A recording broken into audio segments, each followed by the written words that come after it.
I was muted. Sorry. Hello. Hello. It's early in the morning. I wanted to do it like around 8 a.m. But good morning. Hello. Welcome to the stream. My name is Sybil von Aldzrich, but you can call me Sybil. And today we are playing more Starrel. Good morning. Hello. Welcome to the stream. I know it's good time zone. Good time zone. How are you doing today? I mean, it's still early in the morning, and the first thing I literally am doing is playing some Starrel, but hopefully it'll be a good morning. Or like a good day. Just a disclaimer, I will be most likely ending stream a little bit early. I know I said on my schedule I was gonna play this at 9, but something came up like around 12:30ish, so I might end at like 11:30, an hour before.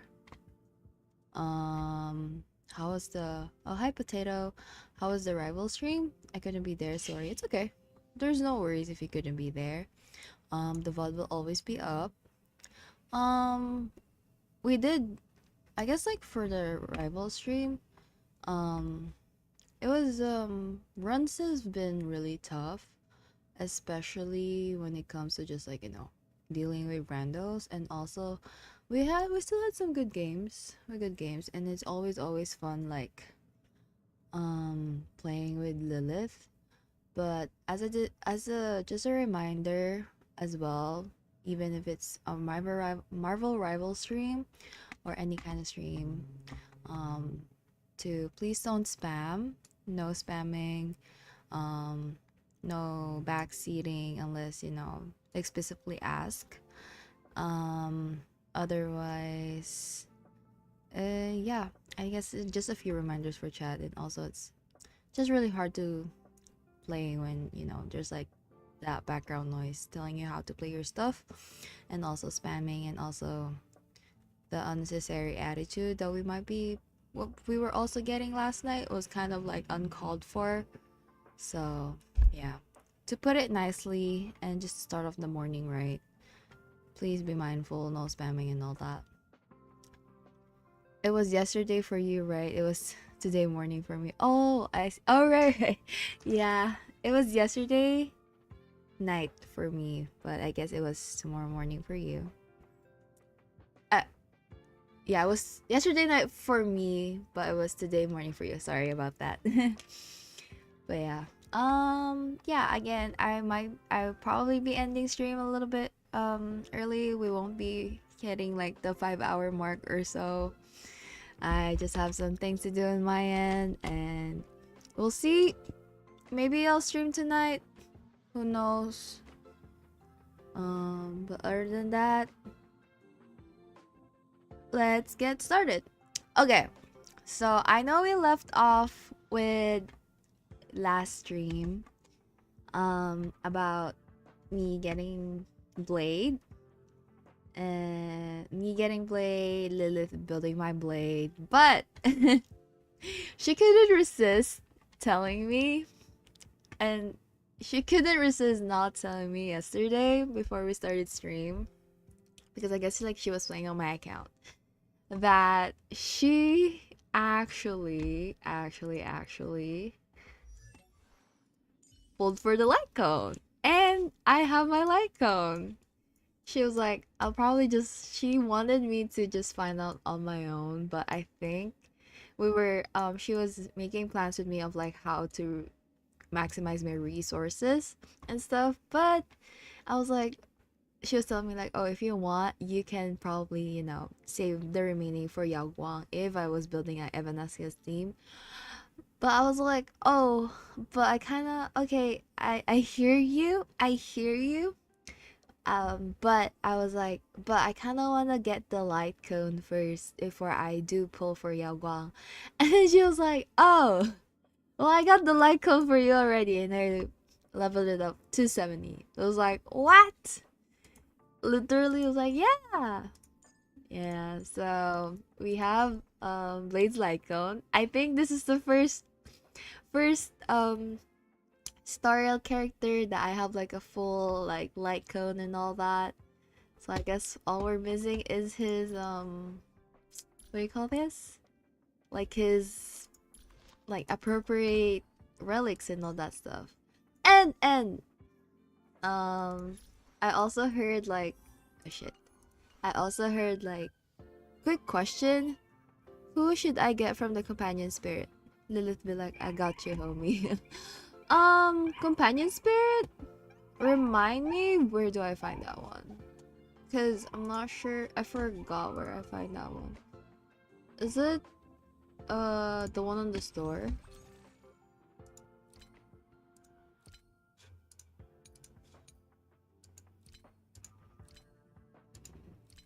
Oh. Where was it? Holy shit. Was it this one? Is this the one that you're talking about, Potato? Oh, there's waffle over here.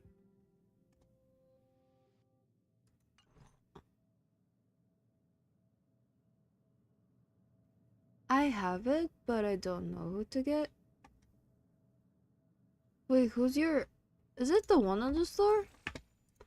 Like this one? Yeah. Oh. Oh. One important thing that she told me, if you're building a a Blade team, the Blade SP team, she was really she told me to get Hua instead. Cause at first we got Robin thinking that it's gonna be a good what do you call this? A good heal or a good I mean, not that I'm saying that Robin is a bad support. It's just that when I guess like when she was playing Blade would literally tank his HP to a 1 that it's scary. So if I'm just saying like in terms of you're gonna build a Blade team, a Blade SP team, to get Hua instead. Where is it? To get her instead for oh, you got Japard? Oh, I'm not sure. I'm not sure who works well with Japard. I haven't really like explored their kit or whatsoever, or I'm not sure if they're like a shield or sustain or whatsoever. I'm mostly going to focus on Acheron. I'm saving for. Oh, I see. Yeah, I mean you have Blade with Acheron too, so I think you should be good. Acheron, if you want Acheron, best not from this pool I got him. Not from this pool I got him. I think if you are saving for Acheron or just planning to build Acheron as an overall, I think the best person to be asking that is Lilith, because Lilith's team is very Acheron heavy or very Acheron focused, because since Acheron is her favorite Stariel character. Yeah. But yeah, she was telling me, oh my god, we should have gotten Huahua instead of Robin because Blade is tanking, or not tanking, I mean tanking in the bad way, because they would literally, she sent me like, oh, he's 1 HP and literally like playing around with his health. So yeah. Anya. Nice. Yeah, and also she did the Huahua test and got me like the FOMO favor, which is so cute. I really like it. Yay! She's going Wuwa lately. Yeah, but as far as I know, she might not. She's on break. She's on break. I'm not sure if I can speak on it more elaborately, but she did announce that my duo is on break. And if you want to know more about what she said about the whole thing and how she announced it and all her thoughts, I think my best advice is to go on the rival stream last night, because I just don't want to speak for her either, because I believe that her words, hearing it directly from her is way better, unless The only time I will pipe up if she asks me to, or if I think there's anything very, very relevant to, very much more relevant to talk about, or like remind people. Yeah. Yeah, I saw her post. Yeah.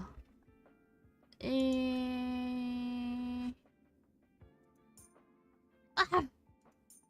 Wait. Wait, hold on. Support. There we go.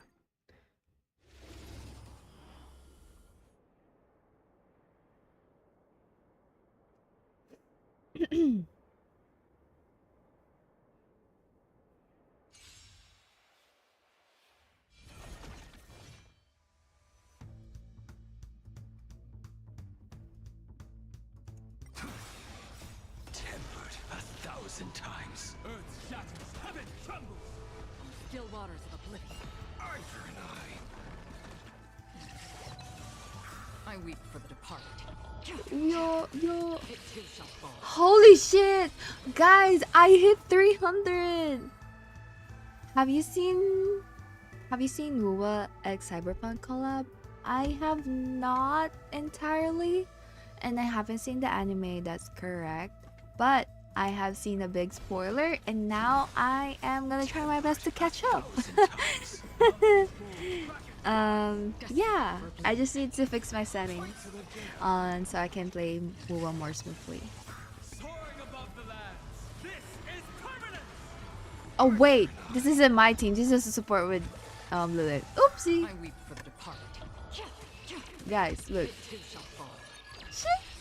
230. That's crazy. Tempered 1,000 times. Earth shatters, heaven trembles. On still waters of oblivion. Fight to the death. I weep for the departed. It too shall fall.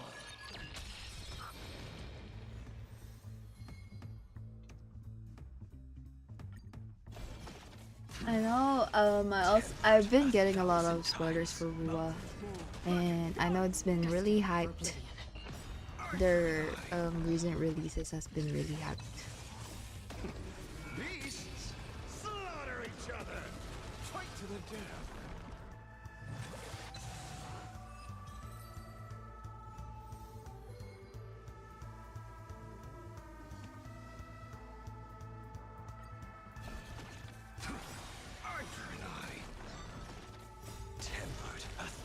Times. Earth shatters, heaven trembles. Soaring above the lands. This is permanence. It's so peak. I got Lucy too. My luck is going crazy. Got Lucy and Wuwa. I play NTE. It released like 2 months ago, and 3 limited character. Oh, I've heard of NTE, and that was something that I was interested in playing, but I'm not really sure about like the climate around that game. I know there's been a lot of discussion, but pre-release it was something that was like, oh, that's kind of cool. I got Hotori, who can literally stop time, and Lacrimosa, who can enter bat in 3 pulls. 3 is crazy. That's crazy. Maybe you should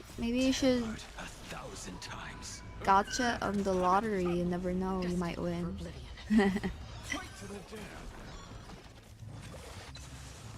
I weep for the departed.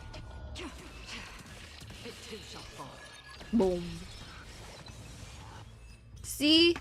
I don't know if you guys I don't know if it's you guys have been noticing it, but see, my blade is literally 1 HP. And this is what was carrying Lilith. Like, he's 1 HP. He needs to heal. Like, damn, heal yourself or something. And I think, what do you call this? And I think Danheng would heal teammates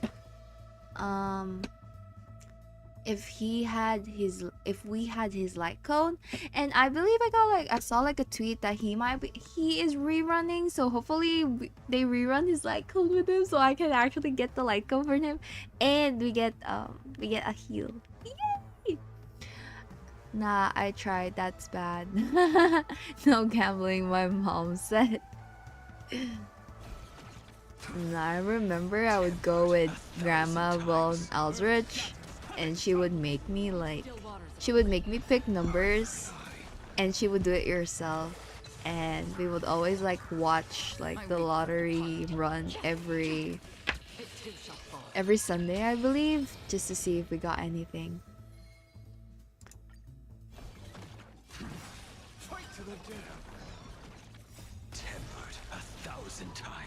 Oh my god, my blade is still at 1. They not dying. Don't die. Please don't die. I hope you don't die.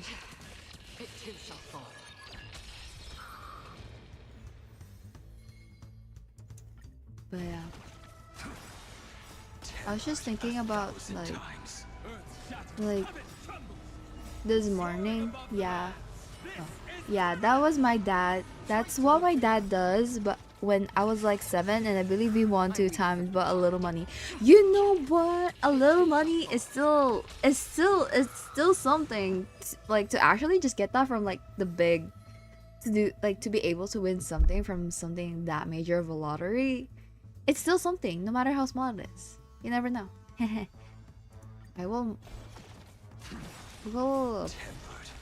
We'll finish this up until 0.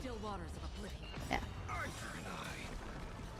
As I was saying, I was just like thinking about this morning about how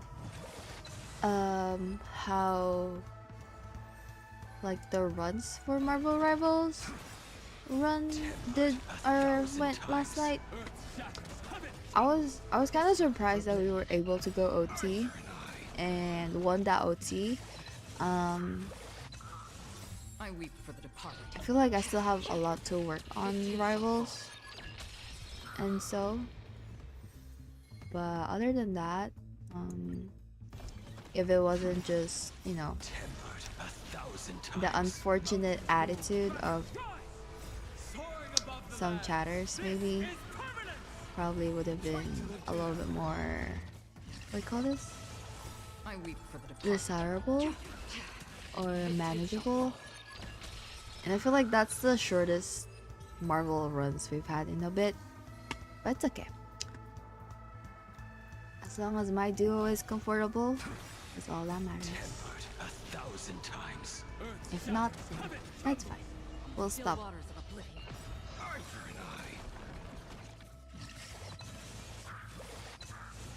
I weep for the departed. It too shall fall. 4 more.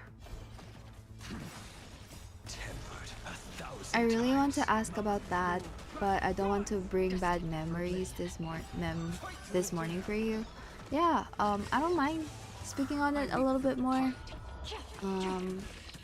I know I don't have chat rules yet, and I know that Lilith have chat rules, but just going off what she said on her post about it's hard to play or like focus on a game sometimes when you have people chatting saying like, oh, why are you playing Rivals again, or like Rivals again, you should play more of this. Like we said, this is something that we try to do for fun, or like this is this is something we do for fun. We want to play the games that we want to play, and we are just one streamers. There's only 2 of us amongst the hundreds of other people who probably is playing the game that you want to play, and it's just easy to look it up also on YouTube and stuff to do it on your own. Also, the spamming of like, oh, we like, just because we couldn't read chat right away, and spamming about like hey, I think you should read this message, blah blah blah, this and that. it's kind of just like mind-boggling that you're pushing to be read, or like you're pushing for that attention, I suppose, and it's almost like spamming already, and it's kind of just disrespectful in my opinion, to be doing that. And like I said before, I think I said it last night on my own stream, but before you chat anything, try to think about 100 times, 1,000 times, whatever you're gonna chat, because we're still people behind the models and stuff, and we want to play the games we want to play, we want to do the things we want to do while on stream, and yeah, I don't want to speak too much about it and just be as negative as I could, but yeah, just be mindful about the things you do.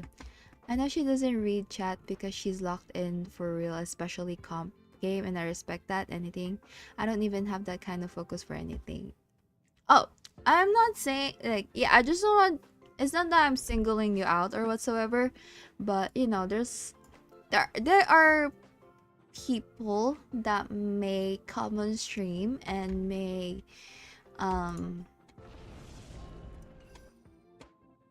chat chat and may, you know, just be a little bit pushy and stuff, and that, you know, if you understand that the reason why we there are instances that we might not be able to read chat or so, it's because we can't see them right away, or we're just focused on something, then we appreciate that. Like, thank you so much for understanding. But this I guess like disclaimer goes for people who don't understand that. Yeah, I think that's the most I'll probably say on it. But yeah, if you do understand, thank you so much. We appreciate that a lot. But if you don't, then you can just click out of the stream. That's it. Like I said, like you said, we try to be as Huh? What is this? Where am I? Oh, I'm on the... Where is this? I'm on the space station. Am I? I think I am. I think I should switch.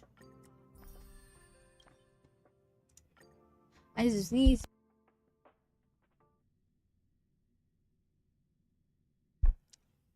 Damn right. Click out if you can't respect the rules. Yeah.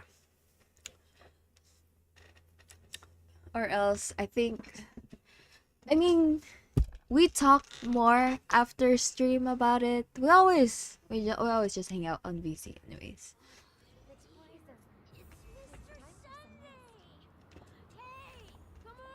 We always just talk on VC afterwards, and we kind of just debrief and stuff. Let's go check it out. But yeah, read chat rules as much as you can. Be mindful as much as you can. Otherwise, we don't want to ban people, but I think we might start doing that herself. Hey, how's Bronya in your opinion? I think Bronya is a very, very good support.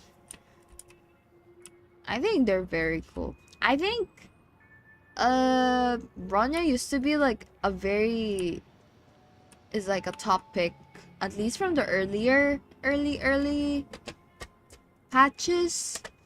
And from what my impression of her is that they're very reliable in the team. So if you have Bronya, I think until you get a team that you really want, then I think you should be Daijoubu. All good. All good. I use shampoo and he's a lover boy. Oh, I was like, I had to think about it a little bit. Sampo. Yeah. Sampo's just a little silly guy. I think we ended off with, where did we end off? I forgot, but let's just go with the story. Okay, let's start. Let's start doing the quest. And yeah. Mr. Sunday. Hey there! Okay, see the moon in the sky? It's about the size of the cap on my Soul Glad bottle. If I just reached out my hand, Kid, are you I could okay? have the moon. Is you okay? The moon? You mean the Grand Theater? Yeah. Look at me. I've been away from home for too long. I must be missing that moon. Bless you. It's no big deal. The Grand Theater here looks much better than the moon back home. It's just magnificent. They told me not to sell everything I had just to come to penacony. How short-sighted. Selling everything you had? Why would you go to such lengths? Some people just have to go Can't you see? Life and do that. It's miserable. It's not really living at all. Drunken guest? He's a kid. I know, right? No pain, no worries about tomorrow, just sweet dreams. You can do whatever you want. That's what I call living. Oh. Yeah, now this is the life. Is this truly living? Huh? Bless you. What did you say, young lady? I didn't quite catch that. Oh, it's nothing, sir. You see, the traffic on Glocks Avenue can be dangerous. How about I ask a bloodhound family member to escort you to The Ivy's age Park limit over is might be different there, right? It's very Yeah, that's reversed. a great idea. Wow, no wonder you were the leader of this sweet dream. You're totally a lifesaver. See you around, Mr. Sunday, and it was nice chatting with you. Bless. What's up, sister? This is the land of the dreams. But why do they live like this? The man we ran into, he doesn't seem happy at all. Even though sweet dreams are nice, they're just illusions. But for him, they're the only way to survive, even if it means giving up on reality. That's not really living at all. I suppose you have a point. But, in my opinion, that's how most people live their lives. Them as siblings has so much aura. Why do you say that? You think that man is not actually living, but that's not quite accurate. Even without penacony, people create their own illusions called self-value. People Oh. believe they have a predetermined value to fulfill. Gaining value means gaining power, and those deemed worthless are seen as the weak. Uh-huh. However, value doesn't come out of thin air, and there's a limit to it. To accumulate value, people have to take from others. So, the weak get exploited and oppressed. Oh my god, wait, that's such a, like, even in, I mean, I know we're talking about, like, penacony and all that stuff, but if you think about it, this statement really does apply in IRL too. So you ever take off your eye patch? It's not in the thumbnail, just asking. I guess I do. I can take off my eye patch in this model. It's just that I haven't really done that. I haven't really played without my eye patch. I think every time I try to, I kind of just mess up the toggle. I mean, I mean, I've been like so many streams in, and I just keep messing it up every time. But maybe we'll see. Maybe in the future I'll play without an eye patch. Is it a toggle? I can make it a toggle actually. Like I can just like set it up in like VTube Studios as like a quick toggle, so I don't have to keep adjusting it every time. Are you suggesting that this is not how things should be? Exactly. But, ironically, people don't think there's anything wrong with it. Because they uphold the illusory notion of self-value. And even the weak believe in it. Survival of the fittest. That's where all the tragedies... Oh my god, that's a Charles Darwin People come to the sweet ideology. to escape from that reality and find solace. No tragedies exist here, only happiness.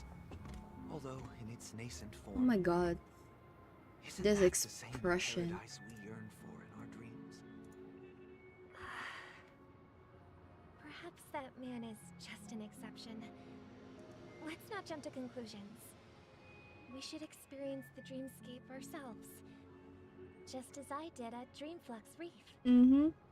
Yes, seeing is believing. I'll accompany you. The Dream Master hasn't shown up yet, so we have some time. for a stroll. Zoom.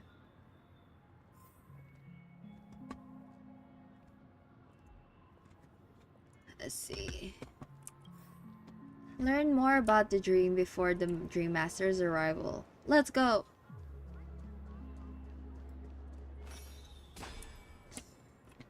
Where was it? Oh, here. Excuse me. Cheerful guest. Glad to meet you again, Robin. How are the preparations for the Charmony Festival? Oh wait, her dress We're all for an so excited about it. her dress for an NPC is really pretty. It's going smoothly. Thanks for making the trip to join the festival. You're too kind, Robin. It's a pleasure to have guests from all over the universe celebrating day and night. I can't stand being lonely or bored, so this jubilant dreamscape is perfect for me. But if this went on forever, would it get boring too? That's true, wouldn't it? Nah, not at all. Who would get tired of having so much fun? Every day, you get to wear fancy clothes, explore all sorts of dream bubbles. But like that's visit exhausting to be doing that all the time. without gaining weight, and you never get old or sick. As long as you can afford a room, this place is the ultimate paradise. But you know that only a few things can be brought back from the dreamscape to reality, right? Mm-hmm. That's exactly why I don't plan on bringing anything back. Just enjoying the dream itself is good enough for me. I mean, I'm not one of those long-living species. I only have around 60 or 70 years in this lifetime, and there's so much to worry about. Apparently, Being happy here is pure bliss. how do I say? Only in this sweet dream can I Let me truly let feel her like I'm in finish. control of my life and fate. Who would want to go back to reality after experiencing this bliss? Whenever I talk to like with my coworkers, they said like once you reach 80 it's already bad. Like apparently you're supposed to die before 80, and I'm like, wouldn't you want to at least reach 80? At least? If you're healthy and all, I think reaching 80 isn't that bad. But yeah, they were telling me like, oh, you shouldn't reach 80 years old or 85. That's too bad already. I see. I genuinely wish you all the happiness in the world. And I wish you a fantastic performance, Robin! I'm off to the Blue Hour for the ball. See you later. Wow. Seems like that guest's perspective didn't resonate with you either. She had a valid point. I Huh? could I'm sense aiming her for a genuine century. happiness. It's just that Immortality What you're for trying to say real. is, she thinks she's in control of her life, but in reality, she's just escaping from reality and seeking solace in this sweet dream. Once she steps out of this sanctuary, everything will be lost. Well, she did make mention of being able to afford a room, didn't she? Mm-hmm. However, the paradise in our dreams, it doesn't have to end. No. And the paradise we yearn for shouldn't be just a fleeting dream either.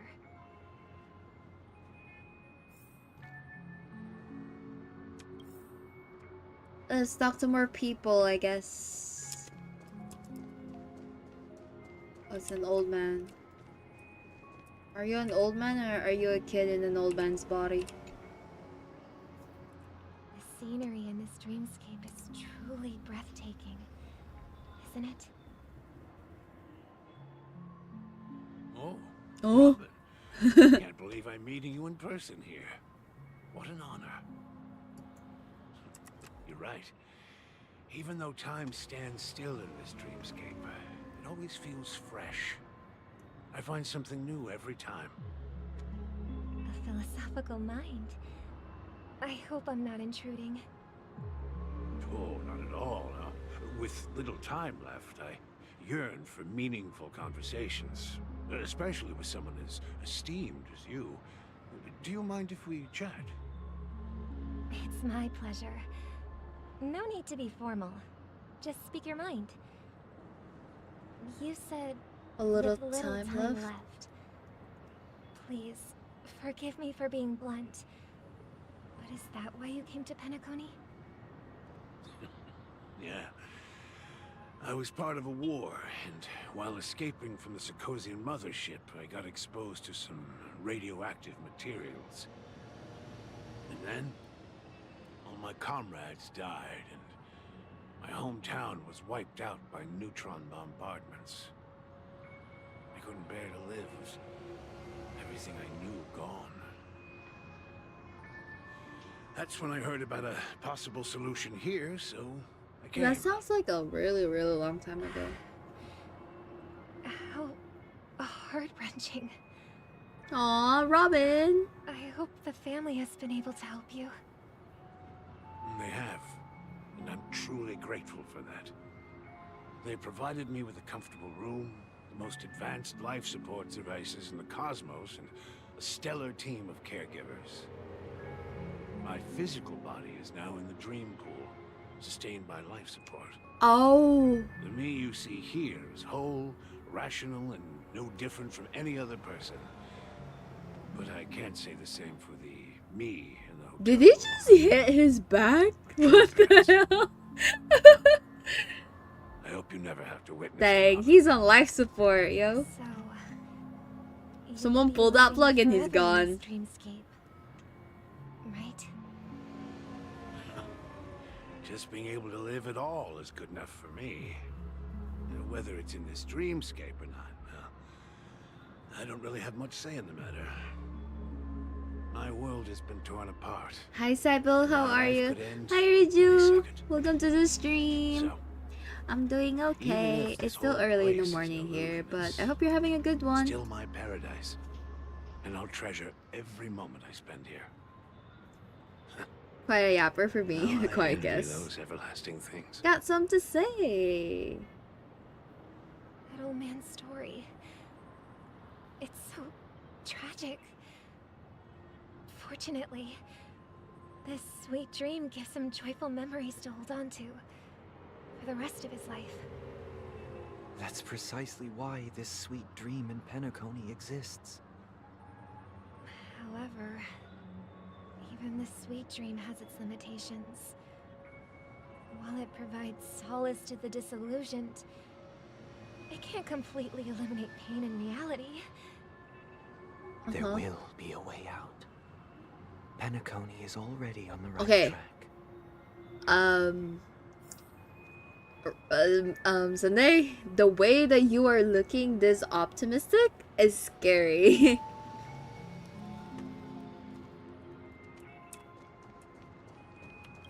What is that?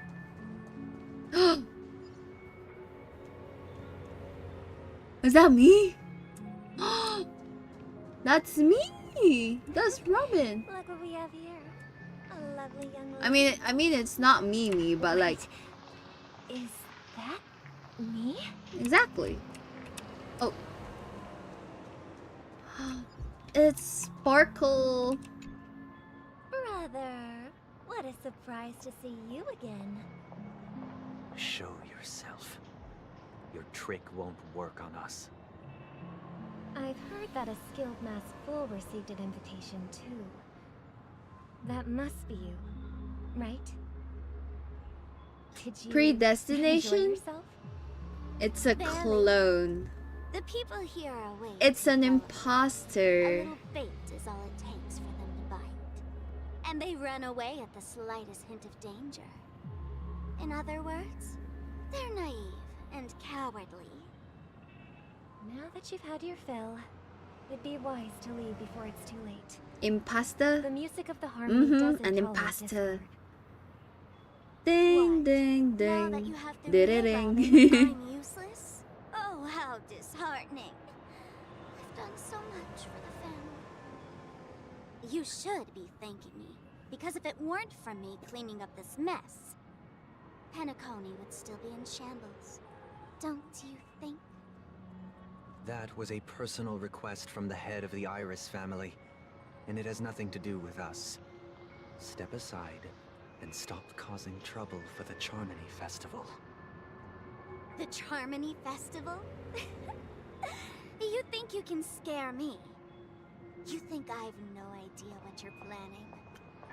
Why does Sparkle known as a masked fool? Blah, blah, blah, blah. I can't speak. Mask fool? I feel like it's just like a play on words, like mask. Like when you have a mask, it's basically like you're kind of like how do you say it? What's the word? It's the top of my tongue. Deception. It's like a deception for other people, and it's like you're making like quote unquote a fool of them. That's how I thought the reason why they were called the masked fool. Like for like I thought Sampo was real. It turns out it was her, so that makes me a fool out of that. And also the same way with Robin, like she's going around being like the Robin imposter and talking to people and all that, so she's kind of just fooling everybody. I feel like the mask is like she can basically shapeshift into anybody that she would like, and she can just go along with get away with a lot of things. Like that's how I interpreted it, but lore wise, or like her lore wise, that I'm not sure yet.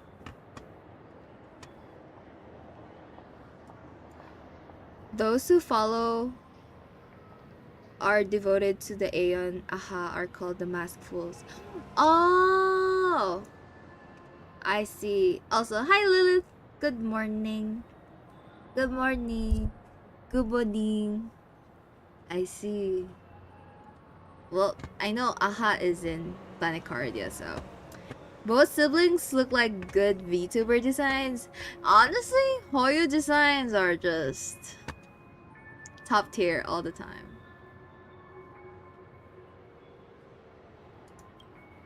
I don't care what you're thinking, chicken wing boy. But I'm pretty sure our lovely Robin won't be appearing on stage.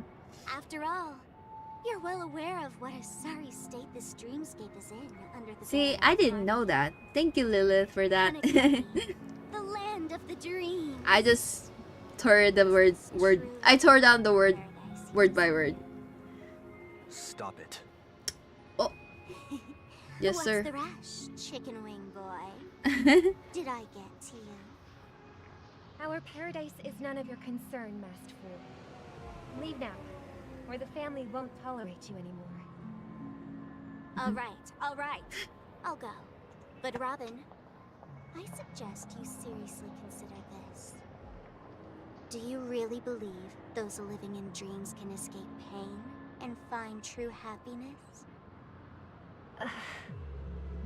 Well, I've done my part, and now I'm simply waiting for the fireworks to begin. Here, the last two gifts for both of you. And don't lose them.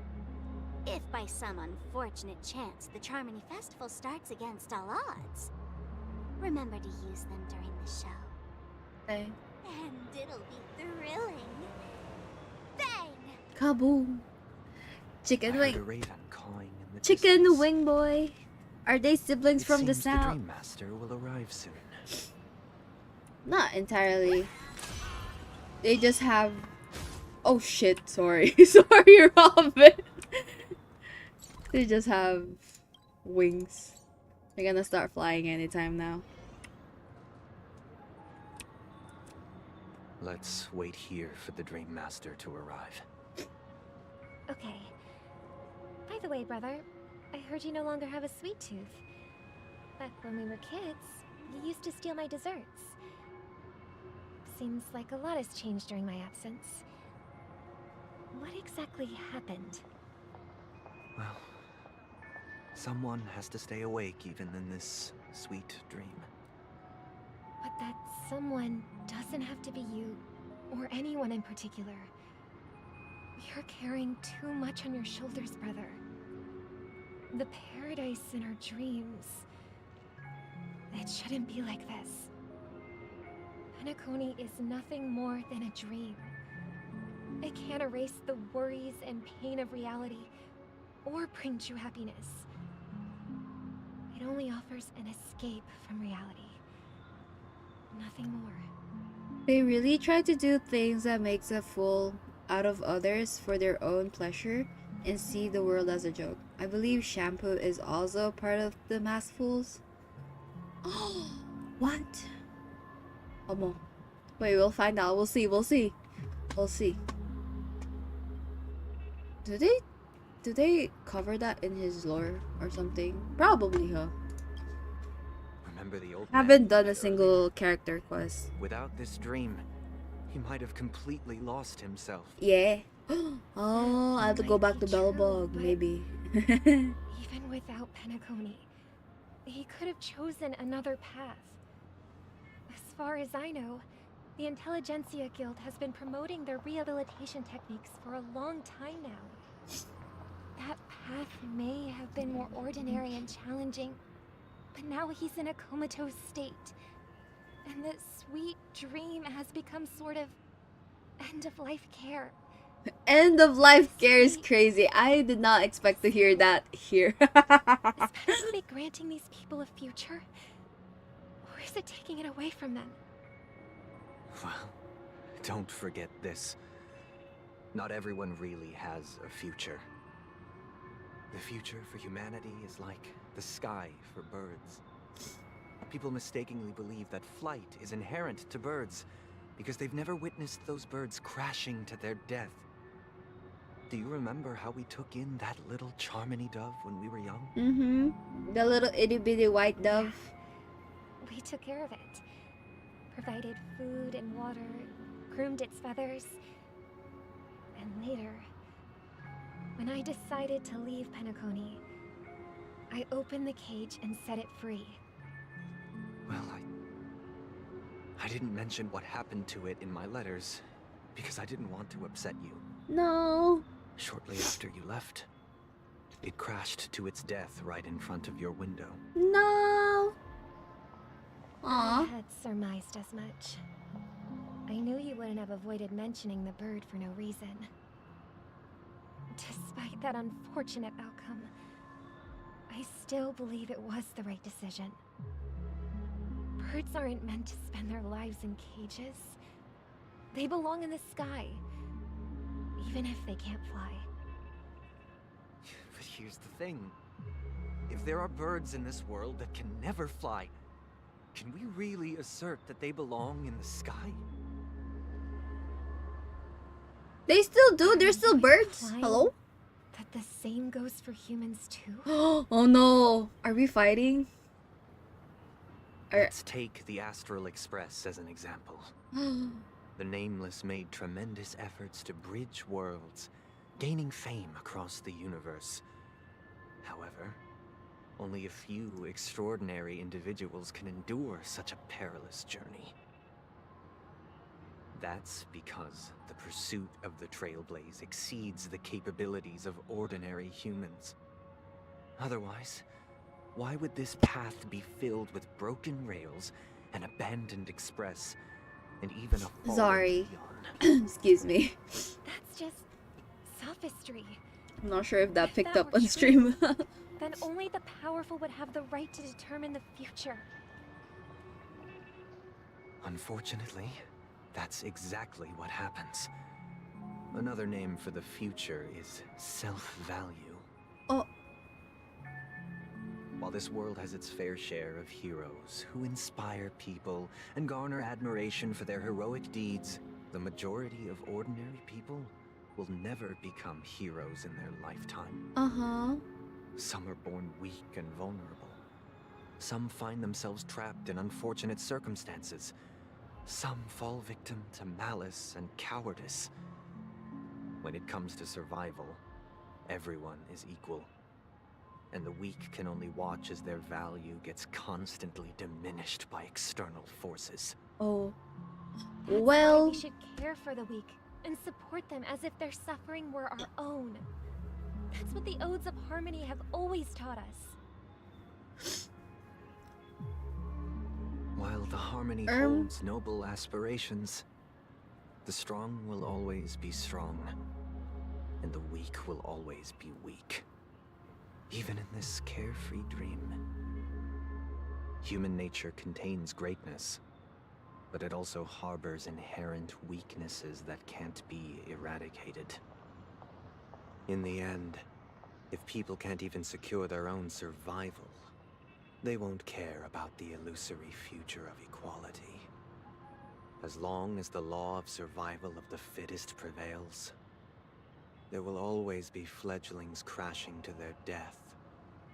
But if people don't live for the future, do they merely exist for survival?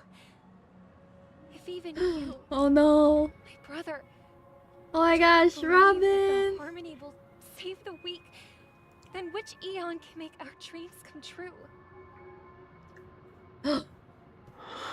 Oh shit.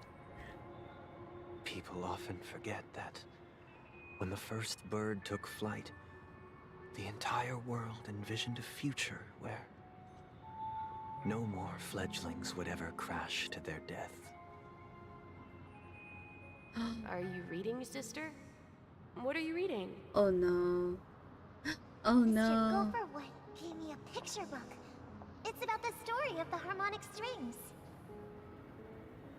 If I could become a chord master, I'd like to summon Dominicus, the harmonious choir.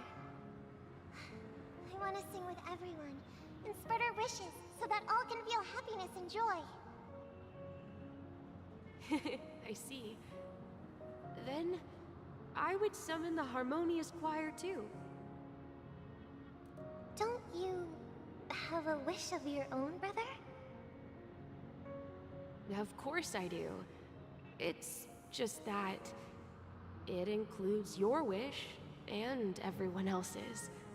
Aww. I long for a true paradise where everyone can find peace. Then, let's build a stage there and invite everyone to our performance so that both our wishes come true through the power of the harmonious choir. No. It's a deal then. Oh my god. Yeah, it's a deal. But how can I become a chord master?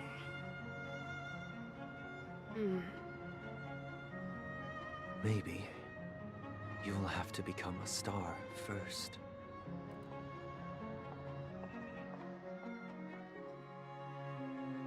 Aww. Returning to Trailblazers POV. Okay. 8 system hours. You're back sooner than I thought. Any results? Yes. And now, it's up to us to forge ahead. Since his last will has now been conveyed, my final mission is complete. But pardon me if I sound curt. It's good to have determination. The path Mikhail left for you is not an easy one to tread. Why else would he have chosen to sleep in solitude, staking everything on some nameless in the future? But you have the numbers, and in numbers comes strength. So that might just delay your inevitable a little I more. wonder how Dan Hong and Boothill is. Got any more I encouraging hope they're words? okay. As I see it, I hope Dan Hong's relying okay. on wealth negotiations alone is far from enough. Regardless of whether the other party will be compliant, negotiating simply allows us to meet them as equals and won't grant us an upper hand. Penacony is our rival's home turf, and we already have very few chips left to play with. Ooh. Rather than idly sit around while the family's got us blocked off, an offensive approach might be a wiser course of action. Sheesh. We're more familiar with the Stellaron's properties than most, and since it's the key to stabilizing the sweet dream, it's vital to the family's interests. By attacking their core interests, they're bound to retaliate hastily. And as the saying goes, haste makes waste. Haste That's right. makes waste. As long as we pose a threat to the Stellaron, either with words or otherwise, we have a chance at gaining the upper hand. But the problem is, on the eve of the Charmony Festival opening, how exactly are we going to get close to the theater? Family security will be airtight, and if we brute force it, even if we succeed, it's too risky. So, no one's gonna say anything? Then I'll raise my hand. I know the answer to this question. Of course you do. I never doubted you. The Express crew would have been disbanded long ago if it weren't for me. So, I heard that before the Charmony Festival begins, there'll be a pageant to kick off the festival. It's called the Soul Glad TM Festivity Auditions, or something, and it's going to be held in the moment of Scorch Sand. As long as we clinch the top spot, we'll be able to attain the title of Festive Superstar, and be able to personally bask in the graces of Miss Robin. Not that that's important. What's crucial is that we can enter the She has a year different before the audience priority. arrives. That's so funny. So, how do we go about participating in these festivity auditions? I've already procured special invite tickets from Miss Robin's fan club. Okay, per. To tell you the truth, I had been preparing to join the auditions all along. Oh, she wanted But to now it join. looks I like see. even if I scrape see. I probably still won't have the chance to shake Miss Robin's hand. So they're still running this thing, huh? Yes, they It are. was originally just a publicity stunt, set up by Mikhail to drum up attention. But it looks like it might be worth a shot. Hold on, Chad. Give We'll me a follow sec. Marge's plan. Mr. Gallagher, will you be joining us?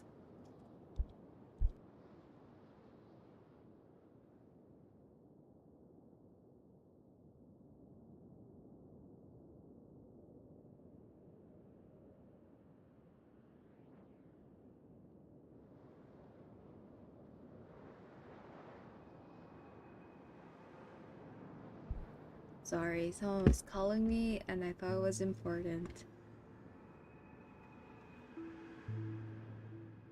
Anyways, continue.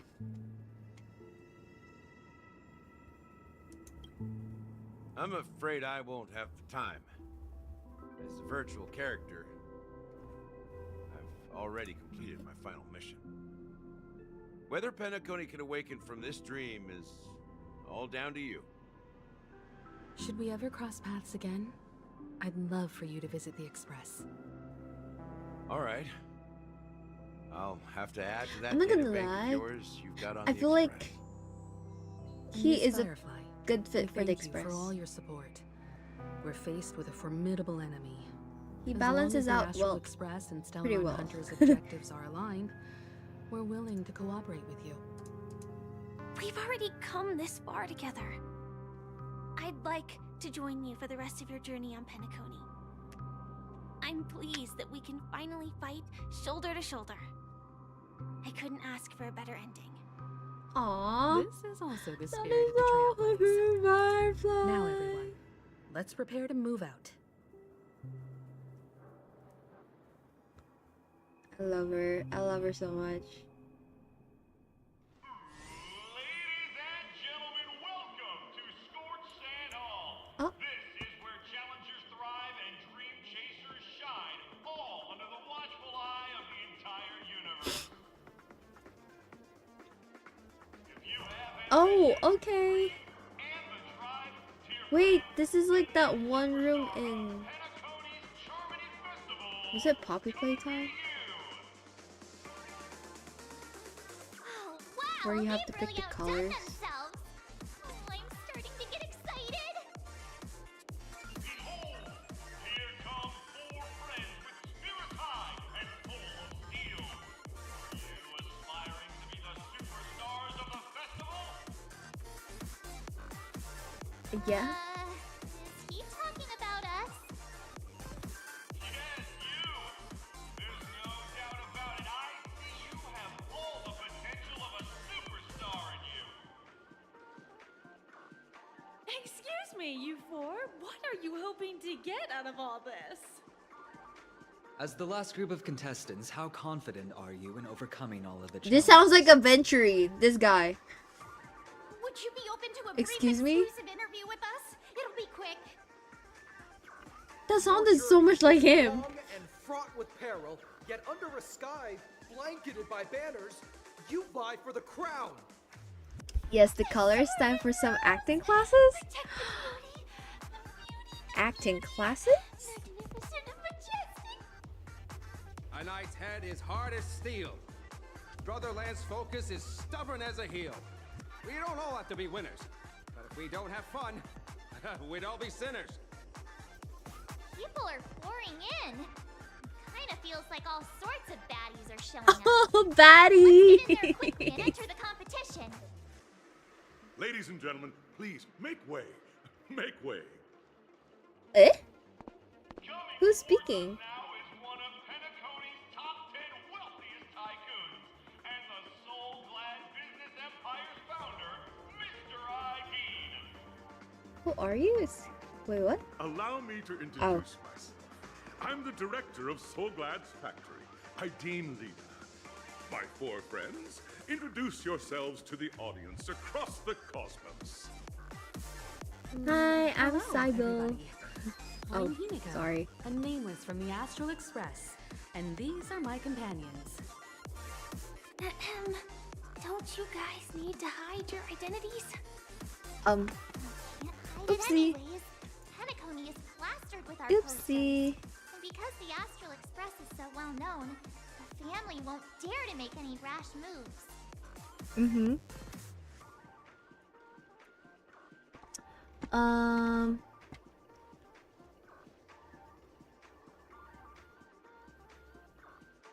Hello everyone, I'm the galactic baseballer and say cheese.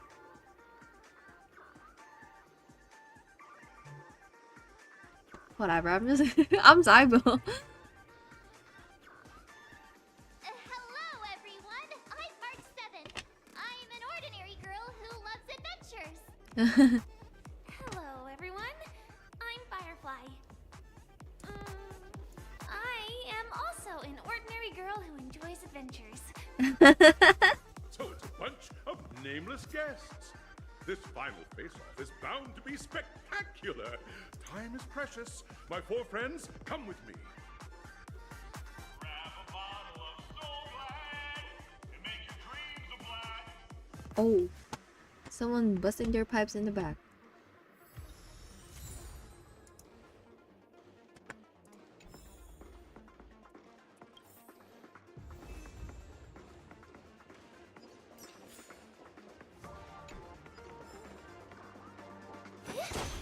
Money. Money.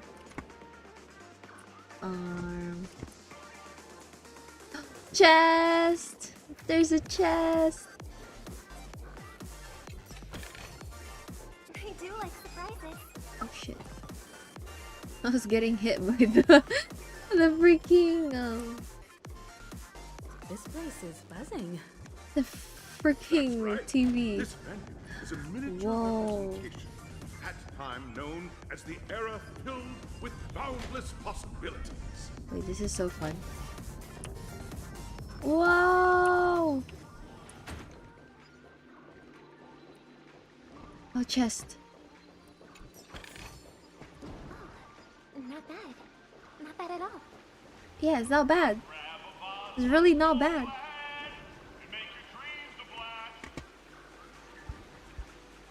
Nameless, your arrival reminds me of the grand occasion when Penacony was first established. I was still a young, bright-eyed lad back then, lured here by the watchmaker's ads, full of zeal and ready to make my first fortune in life. Once, during a particularly grueling Wait, the day, art on the TV is really nice. and was Oh, resuscitated was by that a Robin? drink I think from that was Mr. Robin. Sousa. That sweet taste has since been etched in my mind, and that was what drove me to create the Soul Glad that we all know and love today. The dream-chasing era was truly a wondrous time. Yeah, that's Robin in Oh, Sunday. I miss those days, and the watchmaker. Scorched Sand Hall is my homage to that time of boundless possibilities. I wholeheartedly hope you make it to the finish and emerge as the next superstars of Penacony. Now then, is there anything you'd like to say before the competition officially begins? Good luck, have fun. Oh, no way. No way you put that in there. That's crazy. Nah, we'd win. Nah, we'd win. That's the trailblazing spirit. How about you, Miss March? Hello, everyone! Next up, get ready for the Mega March 7th adventure, where I'm going to break the speedrun world record! Trailblazing into the uncharted and challenging the limits. That's Miss March 7th for you. How about Miss Firefly? I hope that by the end of this journey, everyone will have achieved the outcome that they hoped for. Aww. A wonderful wish. Miss Himiko, what are you expecting from your team? Safety first, everyone. Simple words, but full of warmth. Waiting for you are 3 stages, each connected to that era. The first 2 stages offer 2 distinct paths to choose from, with unique challenges on each route. And in the last stage, you will face off against a champion who has defended the title to this very day. A beloved contender whose noble virtues are unrivaled. Those are the rules. I wonder if we're gonna go against, like, people we've met or just NPCs. The 33rd Scorched Sand Festival of the 20th season, sponsored by Soul Glad Enterprises, has started. Wait till you see who the champion is? I have no idea. What if it's Sampo? As the Charmony Festival is drawing Question mark. closer, we must reach the end as quickly as possible. Factoring in efficiency and safety, splitting up into 2 groups is the best choice. March and I haven't known Miss Firefly for too long and aren't overly familiar with her. Oh my gosh, It'll be better if we're the two of gonna you team up with Firefly. Fine by me. Let's do it. All right. I don't have a problem with that. Let's go. Let's freaking go.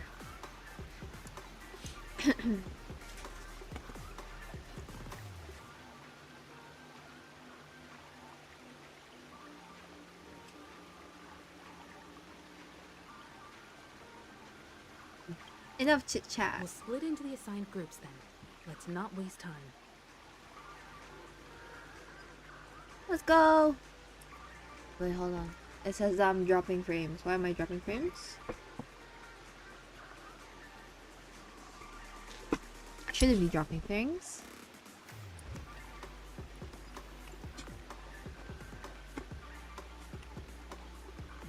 Wait. What if Boot Hill is the champion?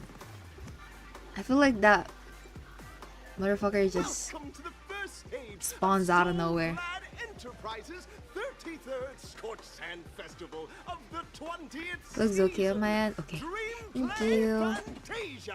Literally turned red for me for a little bit. Between two challenges, the School of Acting or School of Action. In the School of Acting challenge, you have to complete 3 performances from 3 scripts and move the panel judges. In the School of Action challenge, you have to We need to act for 3 times. and reach the end. Or I mean 3 instances. Now, make your choice. That's crazy.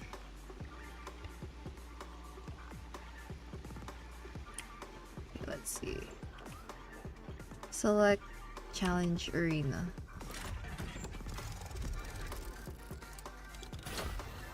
What's the pinball?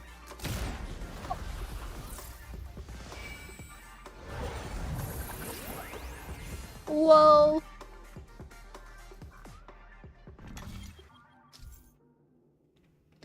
Oh. Click the button on the tracks and select the challenge arena to go to.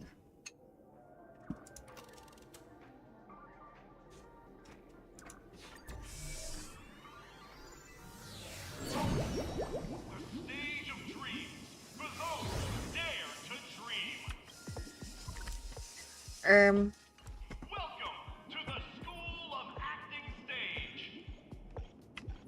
Okay. Step onto the stage and move. Competitors, allow me to introduce the rules of this challenge to you. There are 3 stages up ahead. On each, you will find an outline of a script. These 3 scripts were written by the legendary filmmaker, The Watchmaker, and depict various stories from Penacony's era of pioneering. Your task is to bring those moments to life, find the right words, and act convincingly to make the judges feel the script's intended emotions. Oh, I wish you a successful performance. Also, a bit of trivia. The record score for this stage is held by a participant with fiery red hair. His exceptional performance brought even the strictest judge to tears. It's like he wasn't even acting at all. Who has fiery red hair? All I can think of is Argenti for some reason.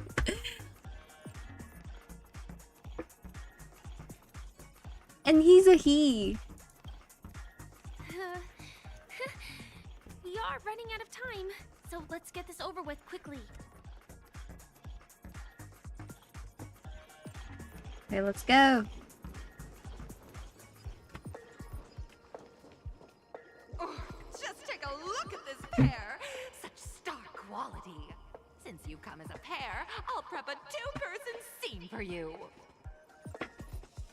You two, are you ready? Ready. Envision that you both, driven by the spirit of exploration, are arriving at the land of dreams that is Penacony for the first time. But instead of lush lands, you find yourselves amidst swirling sands and desolation, far from the paradise the Watchmaker described. You're driving an old clunker through the wilderness of the dreamscape, braving the cold wind, choking on the dust, and suddenly, a fierce memory zone meme blocks your path. Now, Miss Greyhair. Miss Greyhair. I have a name. Excuse me. My name is Sybil. Disappointment in Penacony. Oh, this is so disappointing.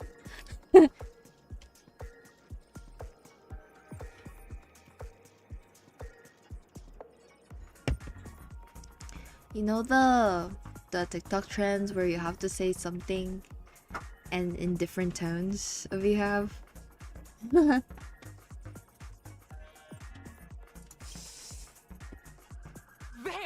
good. Now, though you're disappointed, disappointed. Your screen partner is conversely very enthusiastic. Now, young lady, you will say... This is great! I love living on the wild side! Go, Firefly, go! Very good, very intense! And then we cut to the story's next scene. You find a job mending the rails, but the days are long and your endurance can't keep up, and you finally collapse in the endless expanse of desert. Suddenly, sweet rain falls from the sky, wetting your lips and rousing your spirits. Now, Miss Greyhair, what line will best express your surprise at this moment?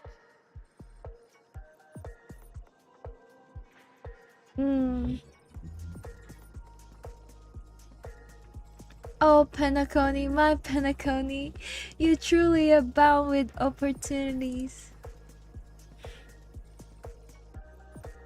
But at this moment, your partner yet gazes into the sky, both her eyes closed. The raindrops fall, blurring her vision, and she tragically says... Perhaps we were never meant to succeed. Right? Fantastic!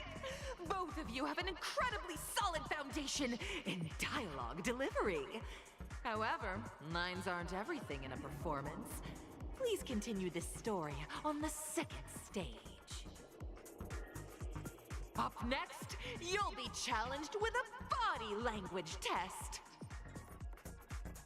I hope these tests won't take too long.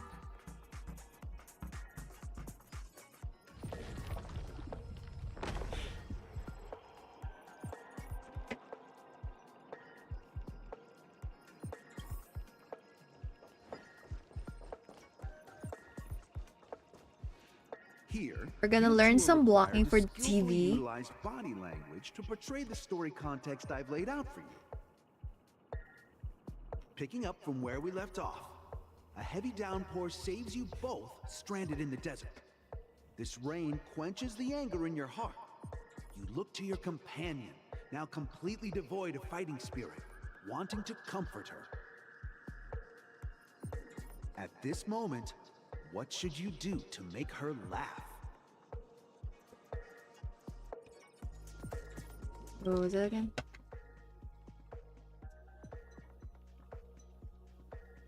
Wanting to comfort her? We're in the sand, right? Yeah.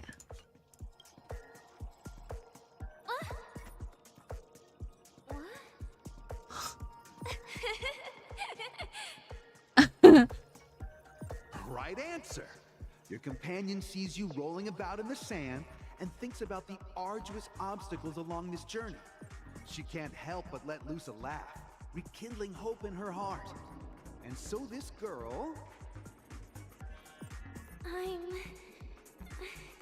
gonna get back on my feet and keep moving forward. Yes. A tug at the heartstrings. The story continues to develop. Did he just sob? Probably did. So you start venturing into the umbrella industry. But just as the business begins to pick up, competitors start flooding the market with low-priced goods, squeezing your market share. Oh no. You have no choice. The goods you stockpiled at high prices have to be sold at a loss. This is a pretty self-destructive move, which drives your business to the brink of bankruptcy. At this moment, what would you, who refuses to admit defeat, decide to do?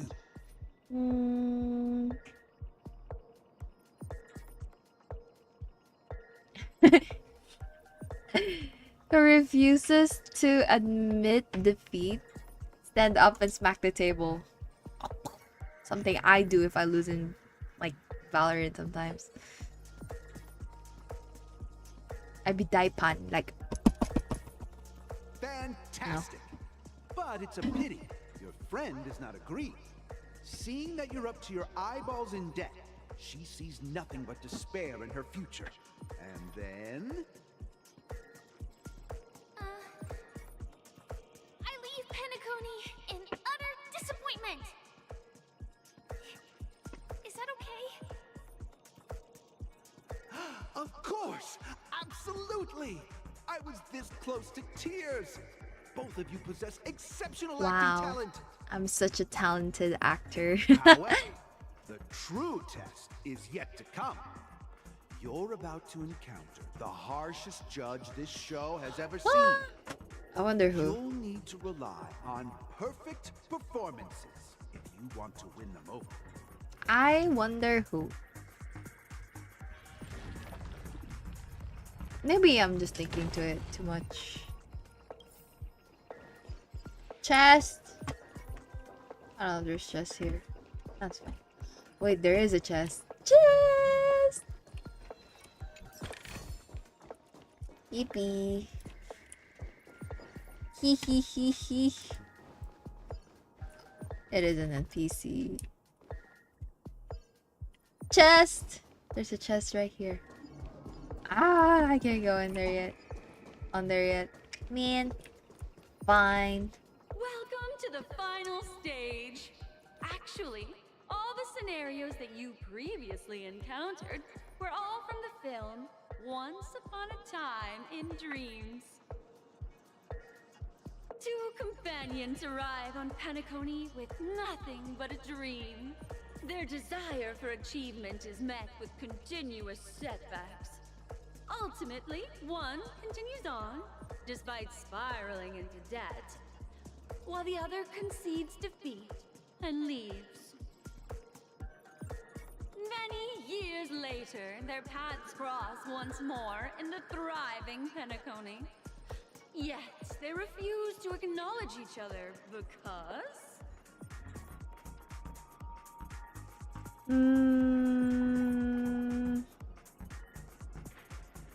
I fell into poverty while she's leading a normal life.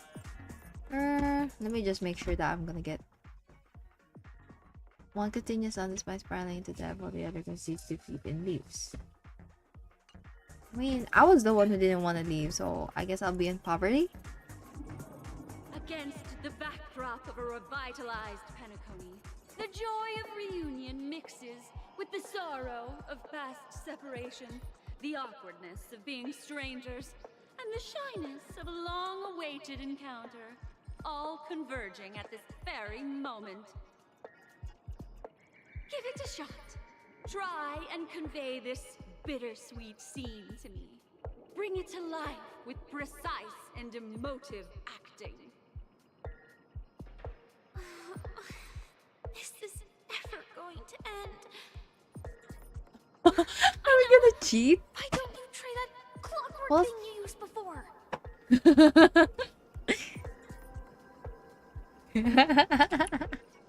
Are we gonna cheat? Your performance is far from satisfactory.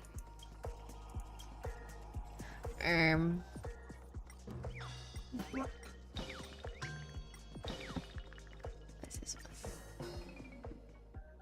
Oh wait, no, not that one, not that one. Huh? We haven't even done anything. It's so touching. Oh, maybe? Your portrayal outdoes the original. It's simply... Maybe. Simply beautiful. Okay. I think we're okay. I think we're okay. We've passed the test. We ought to hurry up. Stellaron is at stake.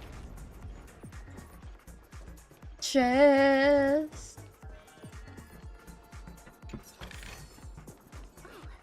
Not bad. Oh. Not bad at all. Hi, potato. Well, you didn't miss that much. We're basically in a competition, so an acting competition.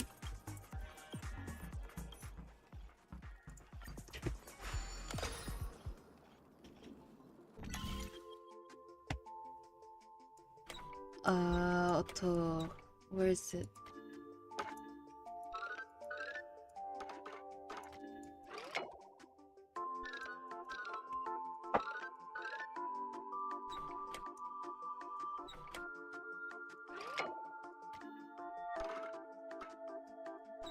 Huh?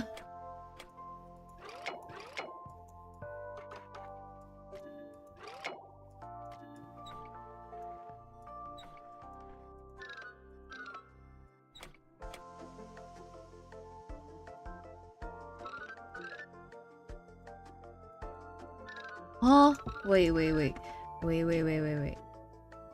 I'm right here.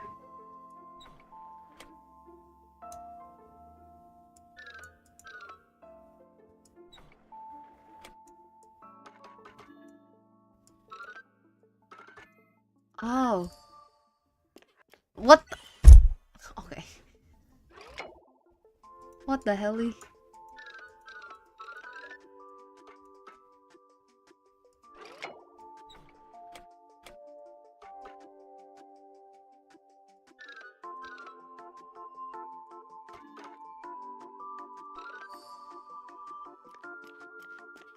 Okay.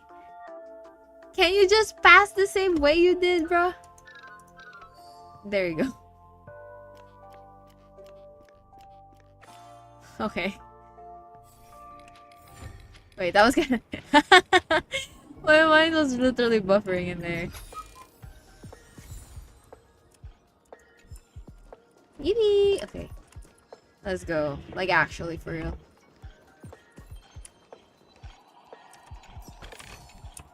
I do like surprises.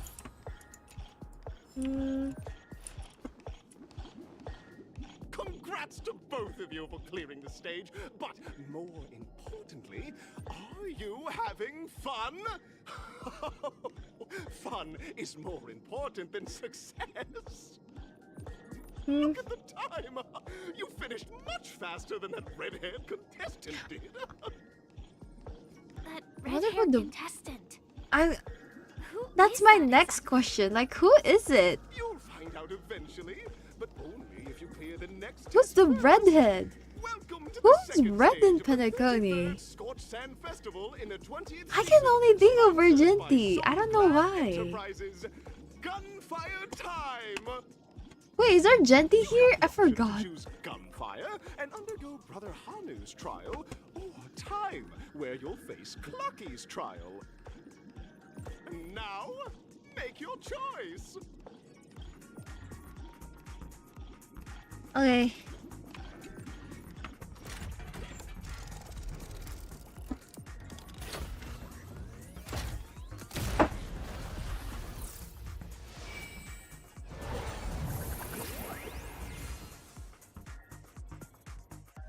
Next one, I believe. Gunfire. It's the same thing.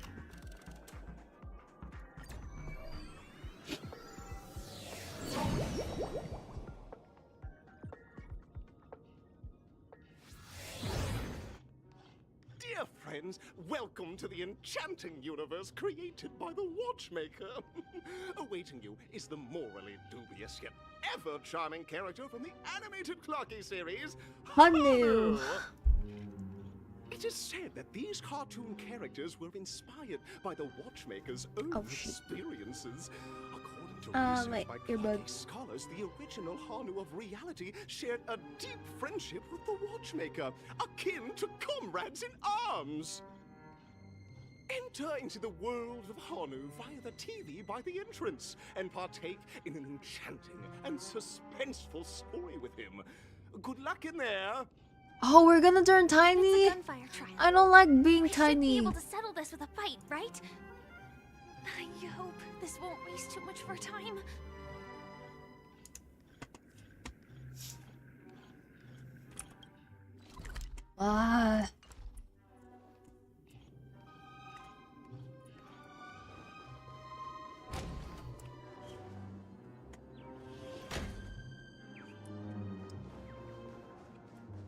Man. Ready?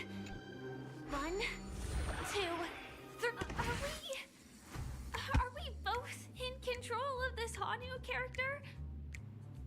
Very good. Looks like you've got the hang of it. In this Hanu's Adventure episode, Boss Stone has gathered his battleships for an assault on Dreamville. Old Buzzfly, Cousin Wolf, and Bombhead are all raring to go. I was making dinner. What did I miss? We are now in a acting competition. Mischief makers, which is why he is preparing to seek out the puzzle gentleman's aid. Go forth and speak to him. Go forward and speak to him. Oh, it's right here. Bruh, we're so tiny.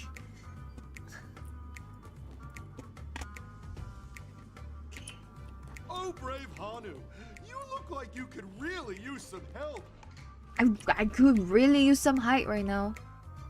Long time no see, Hanu. You look pretty stressed out. How about an intense and thrilling game of Dream Jigsaw to blow off some steam?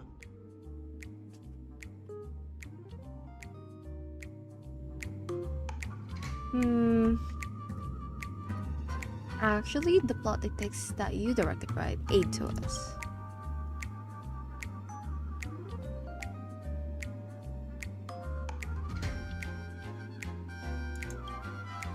Is Dream Jigsaw really that intense, Adrian? Gosh, this is the first time I've ever seen you crush.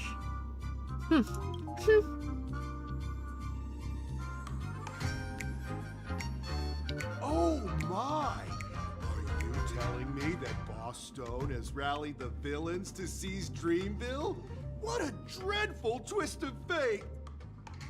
I guess. Listen closely, Hanu. I'm aware you're in need of a suitable weapon. And I also know there's one just upstairs. But you know what? You'll have to play an exhilarating round of Dream Jigsaw first. No Jigsaw. I have to look for the freaking puzzles, bro. In this tiny ass body.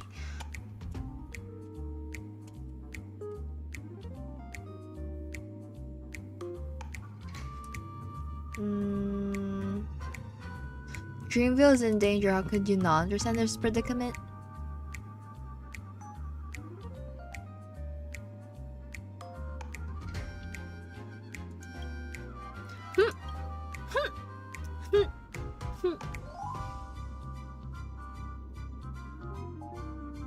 Now scurry along, Hanu, but tread carefully.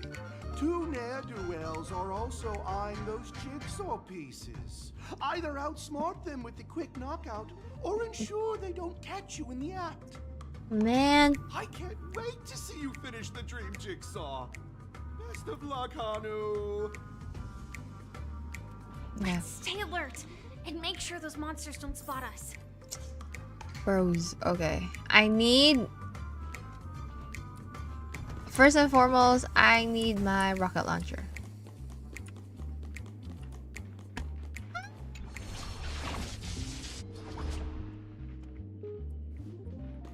There's a freaking chest on top. Look up there. If we can push that thing down, do you think that would do the trick?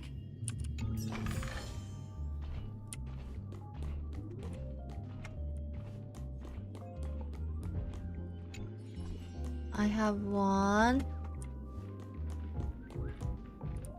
Let me pull you out. I'm still helping like a freaking board.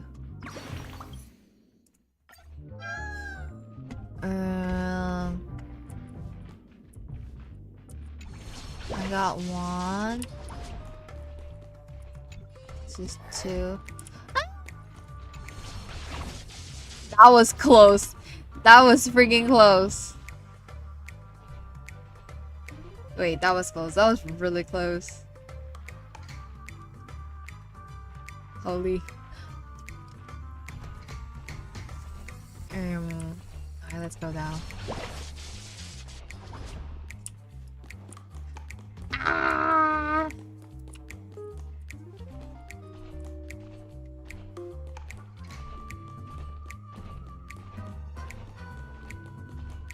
Finally, that's all the jigsaw pieces. Let's hurry back.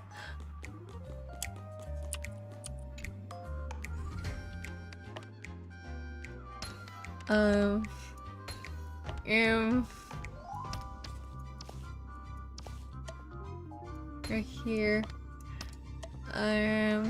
Right here. Here. Here. And last one here. Oh my! The exquisite sensation of perfect alignment. My My organizational itch has been quite thoroughly scratched. Okay.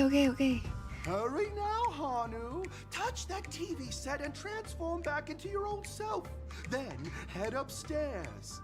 Your weapon awaits you there. Are such haphazard instructions really okay? I guess. Hurry, I don't want to be tiny anymore. Disconnecting from that thing so suddenly has left me feeling slightly disoriented.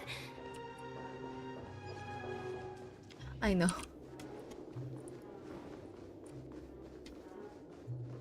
Is that Hanu? Oh my god, it's Hanu! Hello? Hey!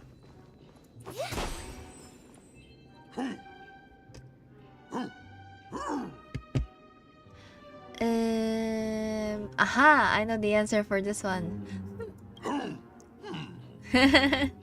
What exactly is he talking about? Tick-tock! It's time for me to make an appearance!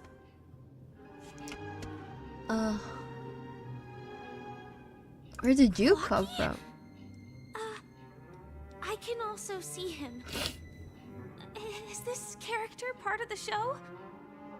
In Dreamville, Clocky is everywhere and can do anything! Like right now! I can be your translator! Tick-tock!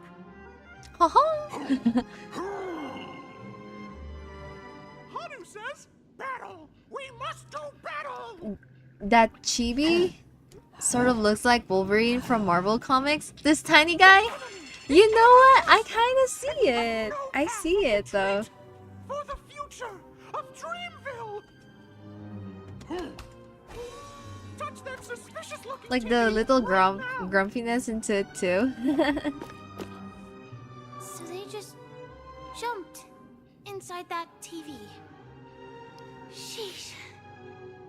Logic in this plot and dialogue is really being pushed to its limits.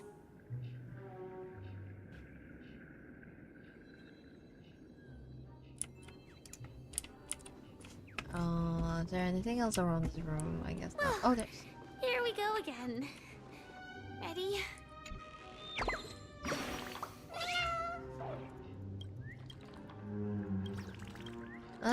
There's no skip button.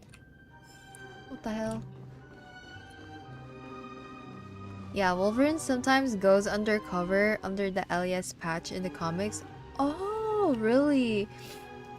I think the most I know about Wolverine is with that really old animation that they had. Who knows? I might even be able to perform some high-level moves with Hanu. No? Did someone say high-level movies Where he just wears now? a suit and an eye patch. Oh, I see. Maybe that's why it's called patch, huh? I'm just assuming. Last we saw, Hanu was preparing for battle.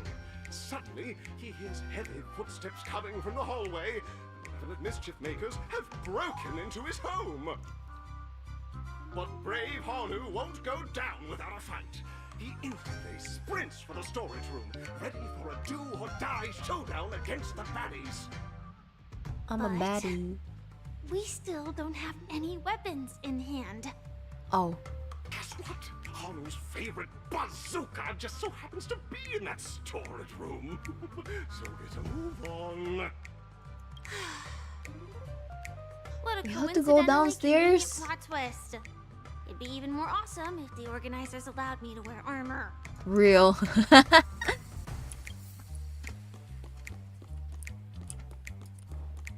Oh, there's Lama. The storage room. It's behind the shelves, right?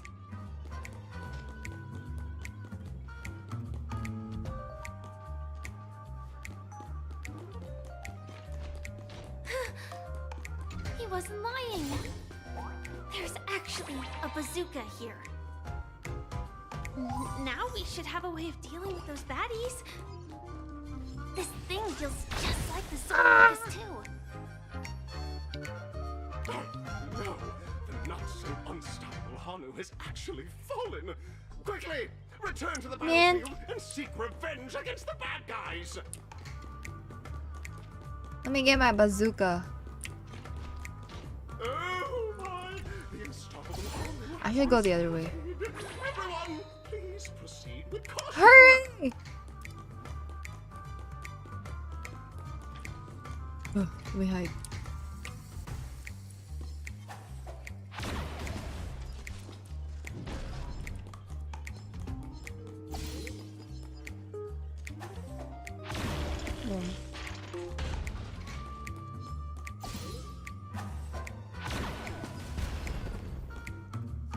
Oh, I was like, did I just waste the cannon? What's about him? Oh, there's more. Careful. It looks like we've got more company. Get ready to fire. Wait, do I have enough for each one of them? Ah, yeah, let's go.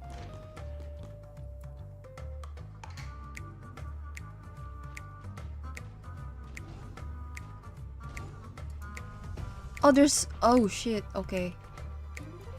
Here we go again. But no big deal. We're pretty handy with this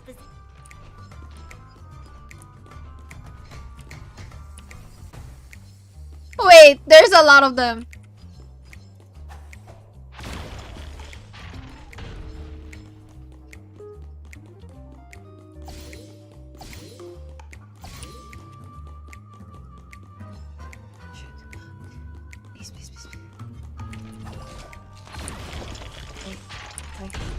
One more.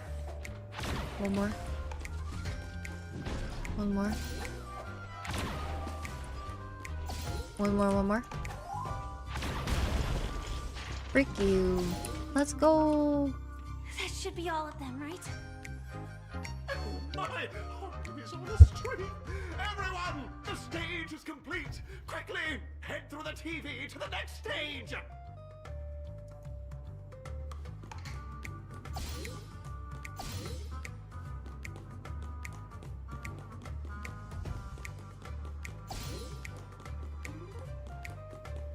Wait. Yeah, I think that should be it. Leave the world of Hanu's adventure, okay? We're about to get turned into like actual humans now, finally. Well, that's that. But it is gonna be hard to let go of this bazooka. Real. Never mind. Let's hurry over to the next stage.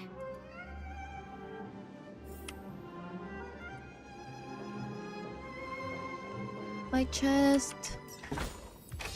Perseverance pays off, doesn't it?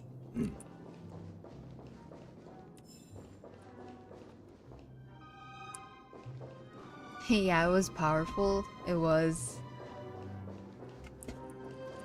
Anything here I need?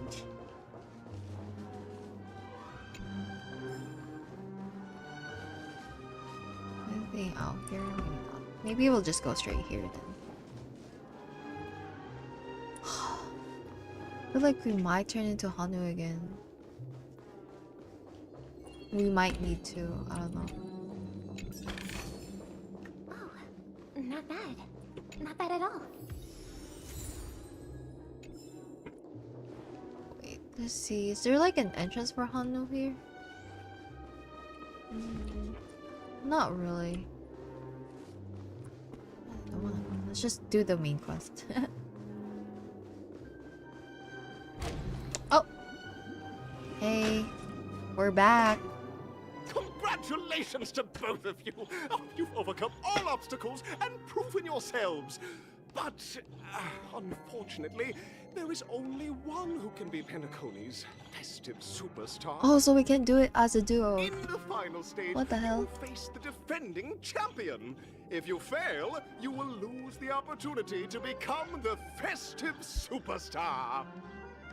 Welcome to the 33rd Scorched Sand Festival's third stage in the 20th season, sponsored by Soul Glad Enterprises Superstar Showdown.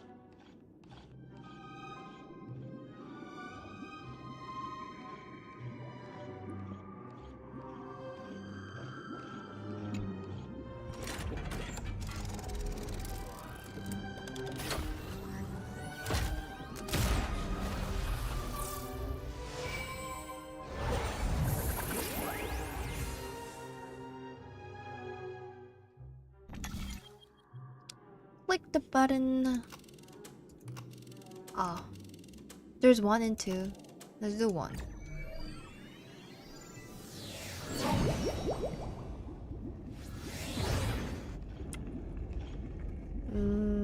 It's just a thing. Let's go! I need chest. Chest. Oh, there's a chest over there. Is that? It is Argenti. Hello? I think I just saw someone. It is him. Someone extraordinary. Oh my god, it is him. Oh my gosh. It is you. Please wait. My beautiful ladies. By the glorious light of beauty.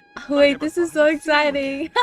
In such turbulent times, your kind faces are as spring's gentle breeze, bringing solace to my scorched heart. Are you a knight of beauty? Truly an Argenti knower. I knew him from afar. Will you be participating in the Harmony? So the red hair contestant was you all along. You've already heard of my humble title elsewhere? I am deeply honored. Oh wow. On hearing of the impending festivities, I commanded the one and only to bring me to Penacony with full haste. Alas, in a cosmos unguarded by the beauty, this work fails. Thus my passage was delayed by tending to the sick and I can't believe this. Fortunately, the I mini rabbit can't mech believe pilot, stray cat duelist, galactic ninja, and quad drive Intellatron, along with 32 other souls in distress, all emerged from their predicaments safe and sound. I then led them all here to revel in the harmony with the countless other splendid beings. My first 5-star. Well, I don't really know a first 5-star. I guess my limited banner 5-star.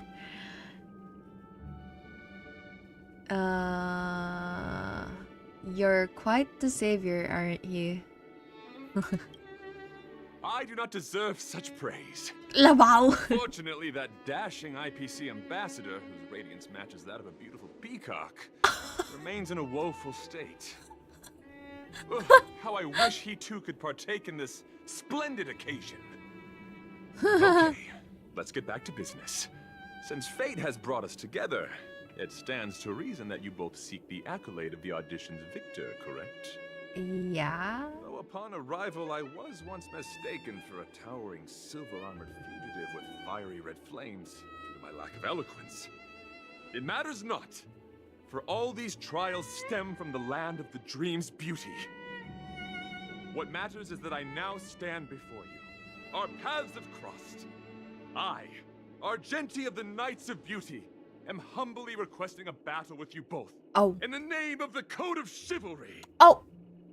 If I am Well, fortunate sir. enough to emerge victorious, kindly grant me passage to the Crown of Victory and recognize that Idrilla, the beauty, is the most peerless beauty of them all. Oh dang. Okay. Oh wait. Oh. Okay. Oh shit. Ready yourself for this trial set forth by the beauty. Wait.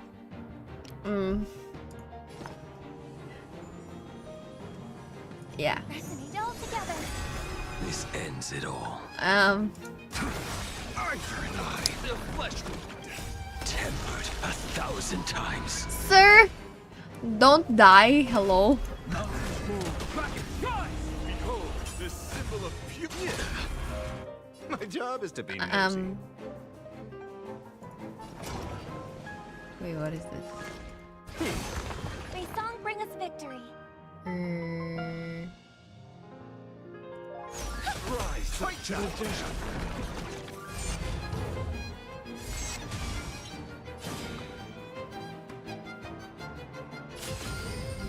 Maybe, yeah. Purgatory takeover. Oh.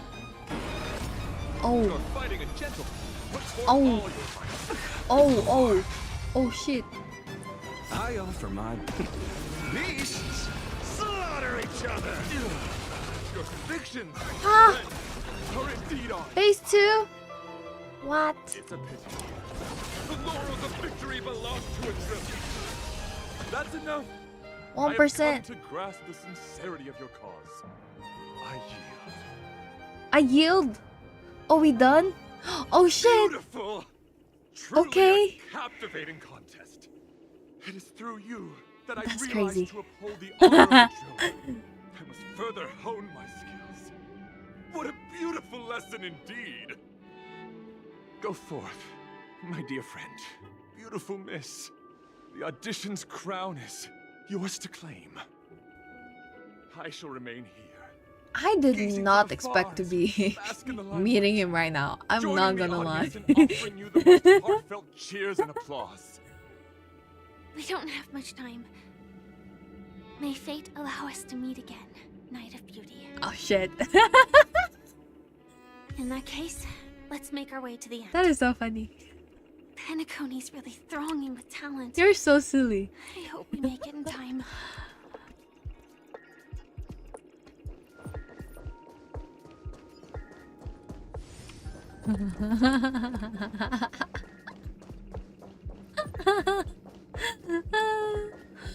Wow. I did not expect to be meeting him like that. I was in denial. I was like, maybe it's not Argenti. But in fact, it was indeed, in fact, Argenti. Are we going to the second one?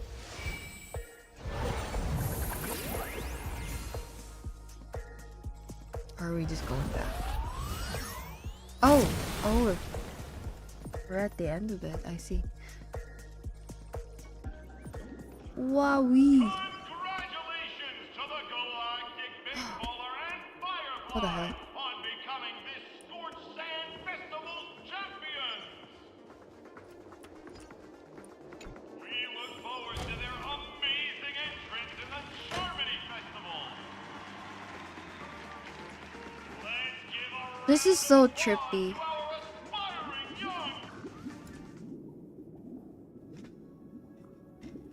Congratulations to the both of you on becoming the festive superstars of this year's Charmony Festival. Before entering the Grand Theater, I, on behalf of the organizers, extend my sincere congratulations to you, wishing you joy under their radiance. There. What are you doing here? That's right, what are you doing here? Oh! As previously promised, my sister, Mr. Yang, and I have met with the Dream Master. We delved into the truth about Penacony and its Stellaron, and have come to a consensus. Both I and the Oak family cannot acquiesce to your request. Oh! Just as expected. We acknowledge the perspective of you, Nameless. Penacony does require change, but not as you propose. The planet of festivities cannot and will not revert to a place characterized by chaos, disorder, or anarchy. Through your journey of overcoming obstacles, you must have glimpsed the essence of that era. The vulnerable ruthlessly eliminated, equality non-existent, common folk living precarious lives, eking out a dreary existence. Ultimately, only heroes like yourselves manage to achieve success.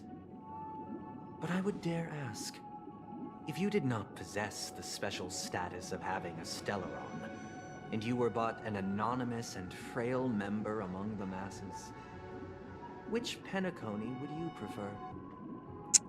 A dystopia for the survival of the fittest? Shit. Or a that's kinda hard. sweet dream paradise for all? Both isn't fair.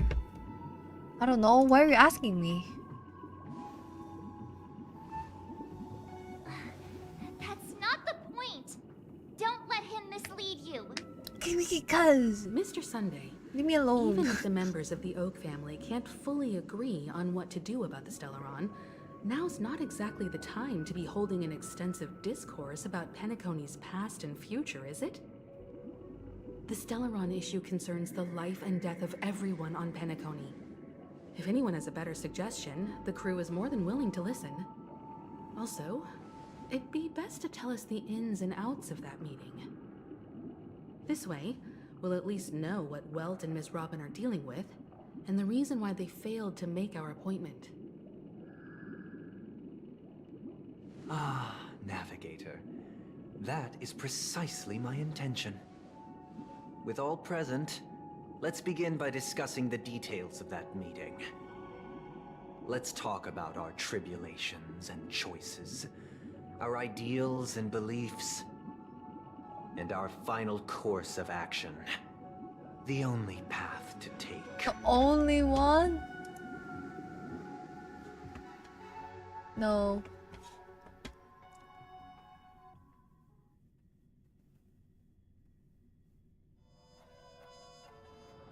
Oh.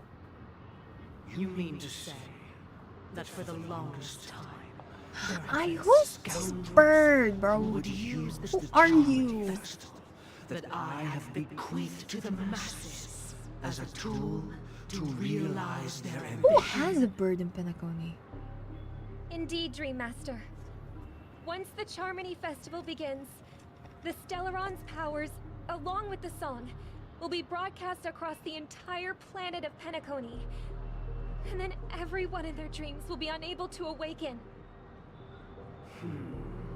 This is indeed surprising to me. The dreamscape is maintained by the collective effort of the 5 families.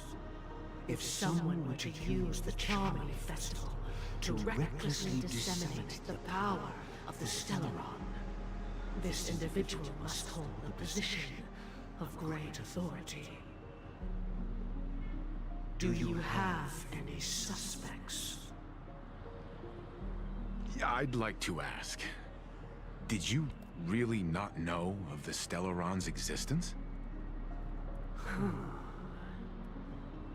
I would have never thought that this nameless would point the spear at me. Quite astonishing indeed. If I have offended, the Astral Express extends its sincere apologies.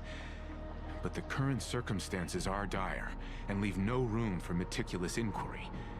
We're doing this out of concern for the dreamscape's safety, so if you could, please alleviate our concerns. Dream Master, it's just to prove that the Charmony Festival has nothing to do with the Stellaron. If we're being overly cautious, I will return to the stage to offer tribute in song, just per the arrangement.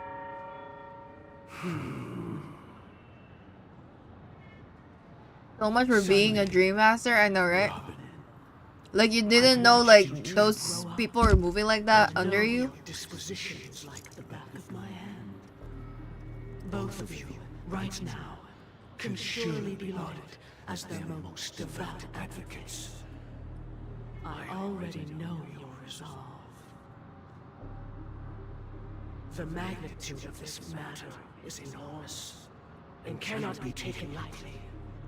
Since Mr. Yang has asked with such earnestness, I will personally respond in kind. If there is a need, the entire Oak family That's not what Sunday said earlier, though. Someday, might I ask you to beseech them to cast their light unto me, and question me in their stead, so that no lies may be concealed? I will do as you command. Robin, could I entrust you to be present as a witness, to document the truth, and to proclaim my innocence, so that all slander may be utterly dispelled. Yeah, I guess. We will do as you command. May thy will be carried out on earth, just as it is in the heavens. Oh, triple-faced soul, please sear his tongue and palms with a hot iron, so that he will not be able to fabricate lies and make false vows. Let us begin. Oh! There is nothing else to prepare. Holy. Understood. Oh, it's the same thing that we did with Question. Aventuring. Have you devoted your life to your god, never worshipping other gods? Naturally. Do you love your god as you do yourself, always heeding their admonishments? Naturally. Bruh. Have you strayed from the path expected by your god, betraying their name? Never. Okay. Have you ever been inordinate with your asks of your god, coveting more than the foundation of the creation itself? Never. Then, a final question. Do you swear to fulfill all vows, past, present, and future? With the Eon as my witness, if I do not deliver on my words, or if I renege on my vows, Renege? may I That was a be new word I cursed learned today. in accordance with divine law. They have seen your faith, and have endorsed your faith. With this, it can be evidenced. Just a moment. Oh! Oh, oh, oh. Okay, okay. What is it, Mr. Yang? Oh. I have another question I hope to have answered. To my understanding, the family's harmony You're okay, and Mr. Yang. prosperity I have hope you're never okay. relied on so-called divine laws. The god you both mentioned, are they truly Shipe? Mr. Yang should know that those belonging to the family toil together as if they were kin, embracing solidarity and unity under their light. All duplicity is laid bare before the harmony. Such a delicate and complex symphony. Which other god could perfectly harmonize this, if not for the great one? Shipe. Perfectly harmonized. Therein lies the problem. It is not an outsider lurking in the shadows who changed the harmony, but a dissonance that has surreptitiously emerged from within this very symphony itself. In the distant past, there existed an Eon. With one flick of the wrist, they crafted the laws of the cosmos. Their followers formed the Beyond the Sky Choir, spreading solemn and reverent hymns throughout the universe. Later, they fell. The route traversed by this Eon clashed with the harmony, ultimately being absorbed and fused into it. The chorus that once reverberated across worlds fell silent. And when it echoed anew, it was transformed into the hymn of harmony. Though an Eon may perish, paths with no masters still linger. In the all-forgiving harmony, echoes of bygone dissonance may subtly arise. Mr. Yang. Okay. Being overly astute can be a detriment. Especially when you find yourself alone and without allies. Oh no. So this is how it is. Oh no, oh no, oh no. Oh For no. the sake of our grand cause someday, please afford these two an opportunity to rest. What? Oh no. Oh no. Oh no. Sorry, Oh no. Robin. It's just you. I did not wish for you to know this. Oh It's no. a pity that things have turned out this way. So, this is the true reason I can't sing? The shadow that envelops penacony is actually... Oh no. We were never children of the harmony. Our ideal paradise could not have been crafted by Shippei. Oh no. True bliss can only be guaranteed by the one who transcends the many. Well, within the foundation of law, humanity establishes civilization, and through harmony, we obtain order. oh my gosh. Unbelievable. Man, To think that there would I had be a bad feeling. remnants of the order on Penacony. What have you done with Mr. Yang and Miss Robin? Don't worry. I just gave them some time alone to ponder their fates. Girl. You should know that these actions make you an enemy of the Astral Express. For real. Should we need to stand against the Nameless, it would only be myself and the Oak family involved. But we haven't reached that point yet. We might as well. have we? We might as Your well. efforts for the justice of Penacony are evident to everyone. We might as well and fight. have been widely observed. You want to talk terms with us now? Smart kid. You're just as sharp as the other one. If it is the order that drove you to imprison Welt and Robin, and you're using them to coerce our compliance, then there'll be no point in entertaining any type of discussion. I'm dropping Mistaken, frames. Hold on. They are in very safe hands. And just as the Okay, family there you has go. always proclaimed, no one can be harmed in the dreamscape. Least of all in the beautiful new world belonging to the Order. Penacony and the entire universe have witnessed far too much innocent bloodshed. The strong wield their blades against the weak, and the victors push the vanquished to the brink of life. I stuttered a bit, but stream is good. Natural selection. Thank you. Thank you, The world thank you. abides by this principle, establishing the well-being of humanity atop the corpses of the downtrodden. Only we, or rather, I, possess the power to put an end to this farce. So you've decided to resurrect a dead Eon? You are crazy. You need help. If Miss Himiko is interested, let's draw back the veil and speak candidly. I've always firmly believed that people can understand one another through peaceful means. I'm willing to divulge the His lines are becoming more intentions of the villainous. Order's path I striders, know. so that you will make better judgment for the Astral Express. Like his for mask Penacony, is and for this slipping stretch so of the bad. universe. Words can hardly do justice to the beauty of that ideal.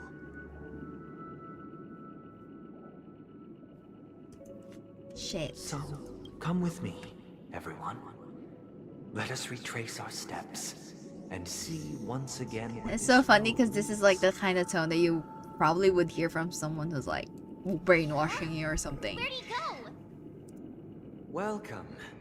This isn't any location in Penacony's dreamscape. It's my inner world. The reason the scenery before you remains unchanged is because your consciousness has drawn on similar concepts to fill in the gaps.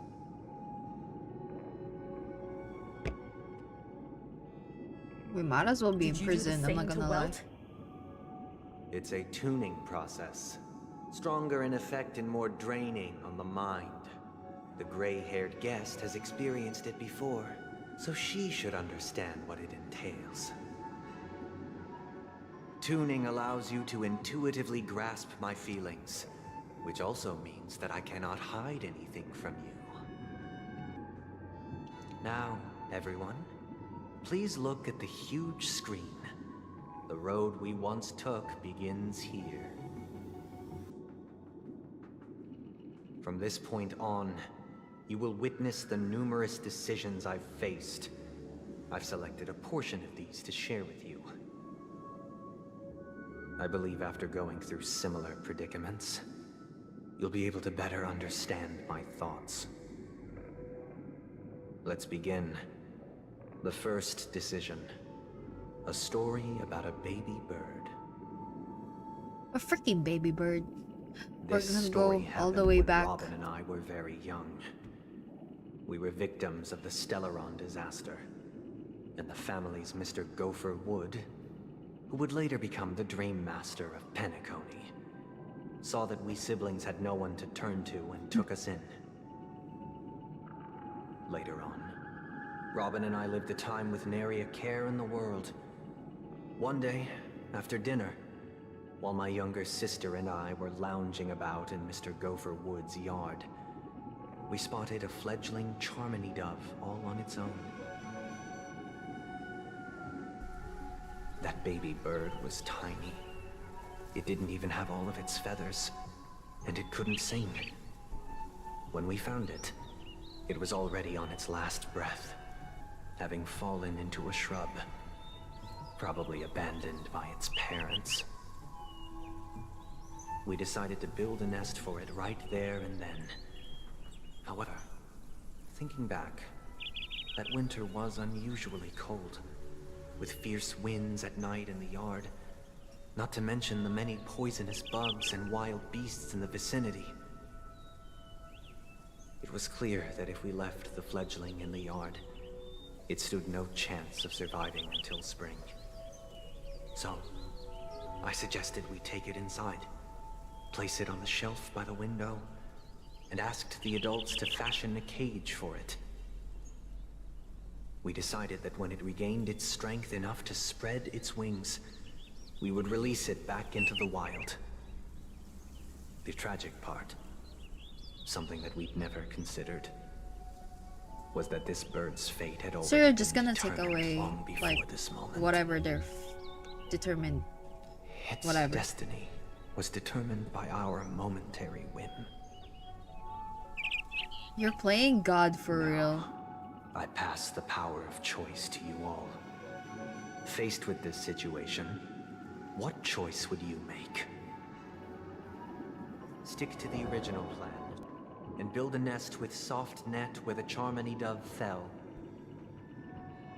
Or build a cage for it and feed it, giving it the utmost care from within the warmth of a home.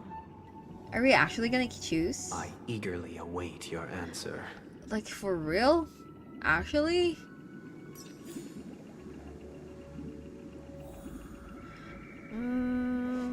I need some opinions though. Let me ask Miss Himiko. It looks like he really has no intention of imprisoning us. If it's just a quiz, I suppose it's fine to humor him. Back to the question. I would personally choose to build the little Charmony dove a cage. No special reason. I do think that a fledgling should have the right to fly into the sky. But if it can't even live to that point, then there's nothing to talk about to begin with. So basically just create a quote-unquote comfortable environment for them until they die. That guy just casually throws this kind of question at us? What exactly is his deal? Yeah. But fine, I'll answer, I guess. If it were me, I guess I'd choose to build a cage for the little Charmony dove. Why? After all, leaving it there, it's bound to get hurt by wild animals or something. And that'd just be too sad. Firefly, how about you? I feel like he would say like to fly. I can't decipher his intentions right now. But Oh, never mind. based solely on that question, I would probably choose to build that dove a cage. I feel Even if I was gonna release it back into the sky, it'd have to be strong enough to fly first. If I left it where I found it, I fear I'd never get the chance to fly ever again. Okay, that kind of makes sense.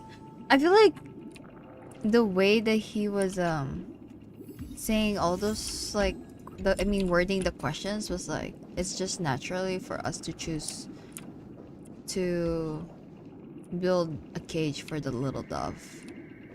But I feel like why can't we just build a cage out where they were? Cause like I feel like cage is such a big word to say, or like such a restrictive word to say compared to like a nest. But I feel like both words kind of just like serves the same purpose. It's to just give them a place to be. At least that's what I think. But maybe I'll just do the cage. I'm not even sure, but let's do the cage.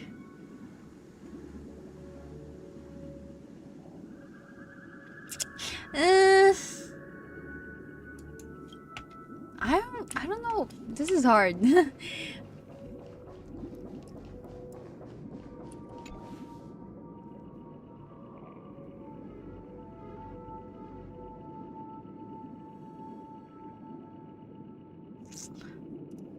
Nah, we'll do the cage. We'll do the cage, we'll do the cage.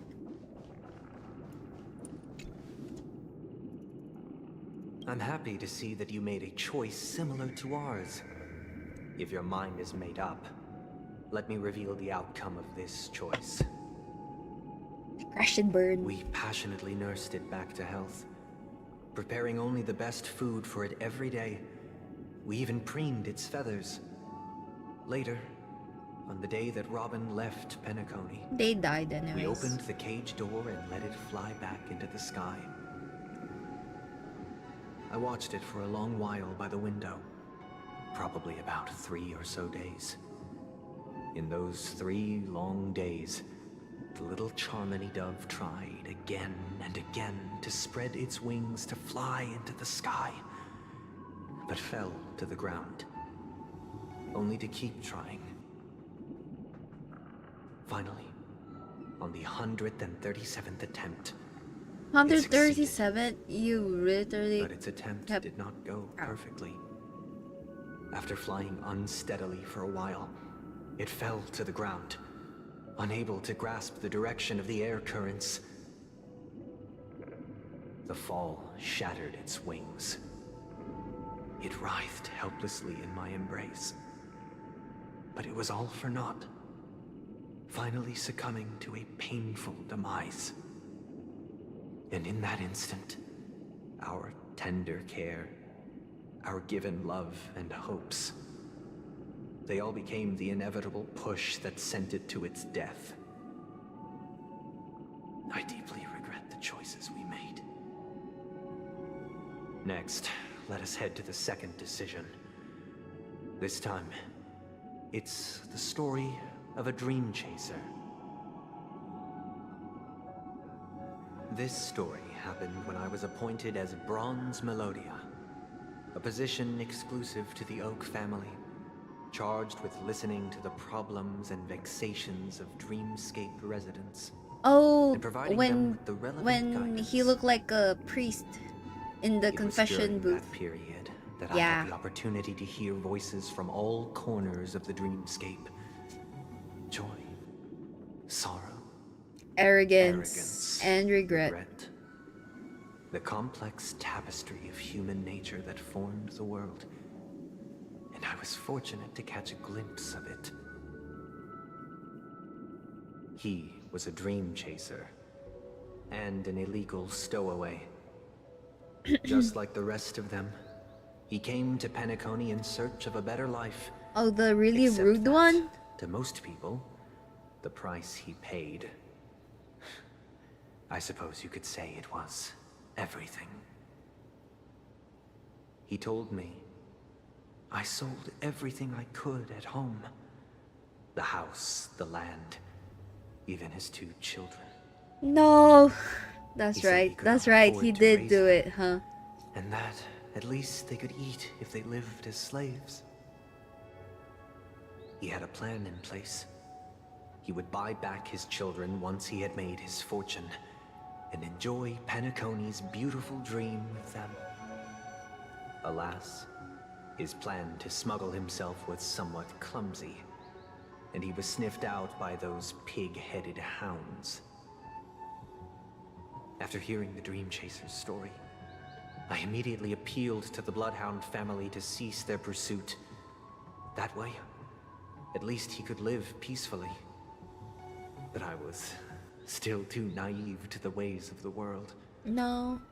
I did not anticipate that what I thought was a kind gesture would later lead to dire consequences. I'll tell you the outcome soon. For now, I'd like you all to make a choice. If we could have said something or not? Will you do as I did and try to convince the Bloodhound family to stop their pursuit so that the Dream Chaser may live peacefully and realize his wishes? Or will you remain silent, leaving him to languish while the hounds are hot on his heels until his inevitable judgment arrives? I look forward to everyone's decisions. Who knows? I feel... Perhaps they might even alter the outcome of this tragedy. I feel like that Stowaway was really considering that wasn't... They weren't like, oh, I'll never get caught or whatsoever. I feel like it kind of crossed their mind that they might get caught. And so... it was only bound to happen. It was like, no, not really bound to happen. It's like, it was just a matter of time. Okay, Miss Himiko, what do you think? A Dream Chaser story. If I acted out of kindness, I would probably ask the Bloodhounds to stop their pursuit and lend him a hand. But what cruel repercussion would this choice result in? I think Sunday must have been deeply impressed by the limitations of the strong defending the weak through this incident. Firefly, what do you think? This question... surely it has some connection to the baby bird story. And this connection is precisely the breakthrough Sunday aims to use to persuade us. I'd probably choose to ask the Bloodhounds to cease their pursuit. Okay, I feel like March will probably say the same thing. It seems illegal stowaways are really quite common on Penacony. But that guy in the story, I don't think he deserves any sympathy at all. He sold his kids to chase a dream. Even if he intended to go back for them, it's still insanely irresponsible. With that thought, there's only one choice. Let the Bloodhound send him back home. This person deserves to be punished. It's like that was his only means of like doing it. There's the saying like it means to an end. No problem. This is kind of hard again.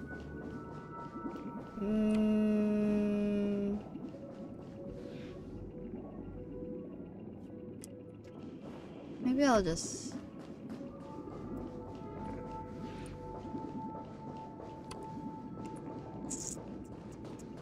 I don't know. March 7th sounds like a VTuber. I can't properly grasp who it is. I mean, if anything, a lot of the VAs in this game actually are also like streamers, so that might be one factor. What did you say again? I forgot. This question, I'd probably choose to ask the Bloodhound. To cease? You also said cease, and then you said you should It seems illegal. He sold his... With that thought, There's only one choice. Let the Bloodhound send him back home. This part.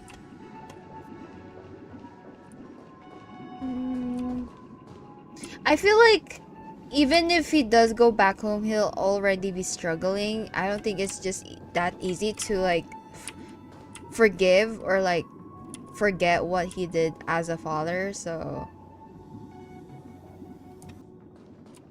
I mean, that's already punishment enough for him too, so maybe this one.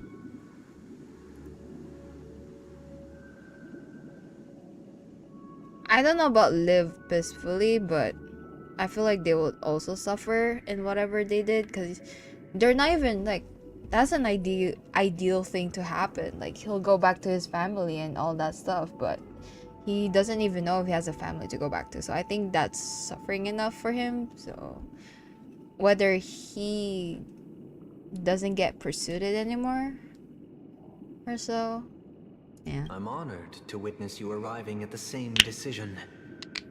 Out of respect, I'll share with you the dire consequences that my choice back then brought about.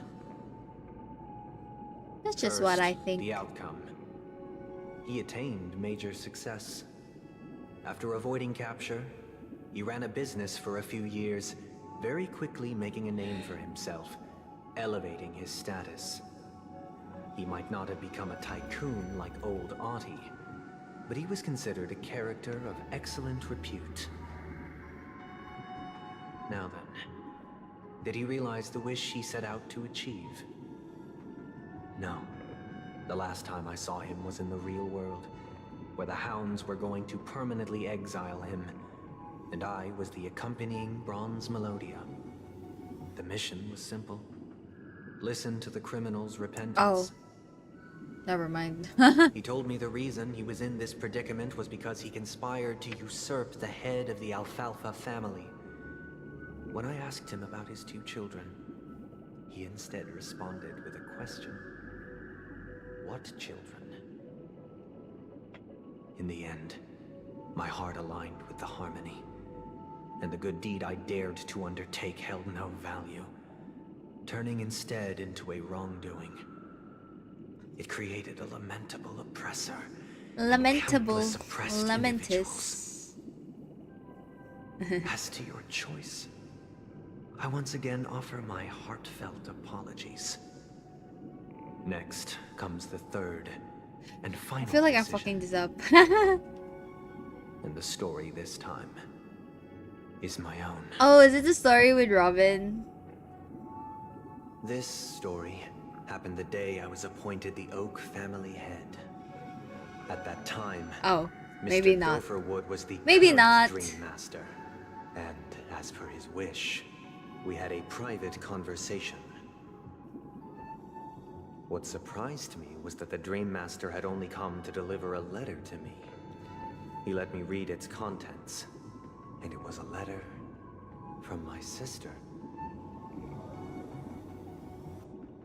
The letter contained the usual pleasantries, anecdotes from her travels, nothing out of the ordinary. Just as I started wondering how this letter related to our discussion, the Dream Master began to speak. Do you know who wrote this letter? My sister, of Wait, course. what? But why would you personally visit me to hand me a letter from my sister containing mere trivialities? To help you grasp the full scope of this issue. Do you know where Robin is at this moment? From what the letter indicates, she must be in Caspelina 8, correct? She's touring there right now. Correct. Has she mentioned anything about a stray bullet? A stray bullet? What? A war has broken out on that planet. It is because of this very reason that Robin chose this destination. To spread the word of the harmony. And to save the lives of that planet. She personally made for the front lines. She hoped to ease the people's suffering with song and was willing to brave mortal danger to deliver the IPC's medical supplies. Unfortunately, stray bullets show no such compassion. Is she alright? If the operation was successful, she should probably be recovering in the field hospital. Dang. By the eon above, the bullet struck her neck directly, yet possibly as a reward for her consistent deeds of harmony. It didn't hit any vital arteries. Once you've attended to your outstanding tasks, it'd be advisable to write her back as soon as possible. Those damned savages! I'll pack my bags right away. My gratitude for bringing this to my attention, Mr. Gopherwood. Now you understand why she always wears such elaborate neck ornaments, don't you? Oh my gosh. How could this happen? Miss Robin. Like, she literally was just like a... Like, what do you call that? Was she just caught in the stray? Yeah.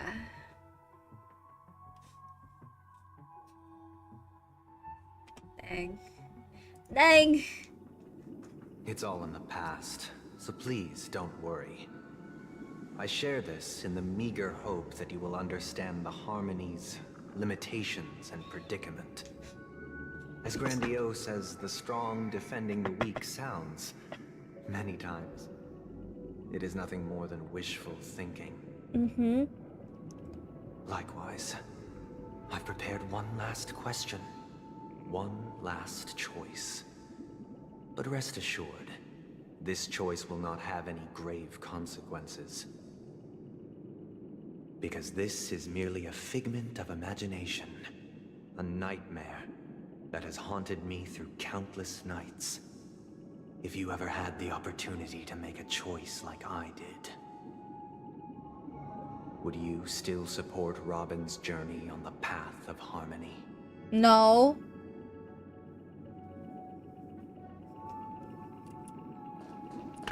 Let me ask Miss Himeko.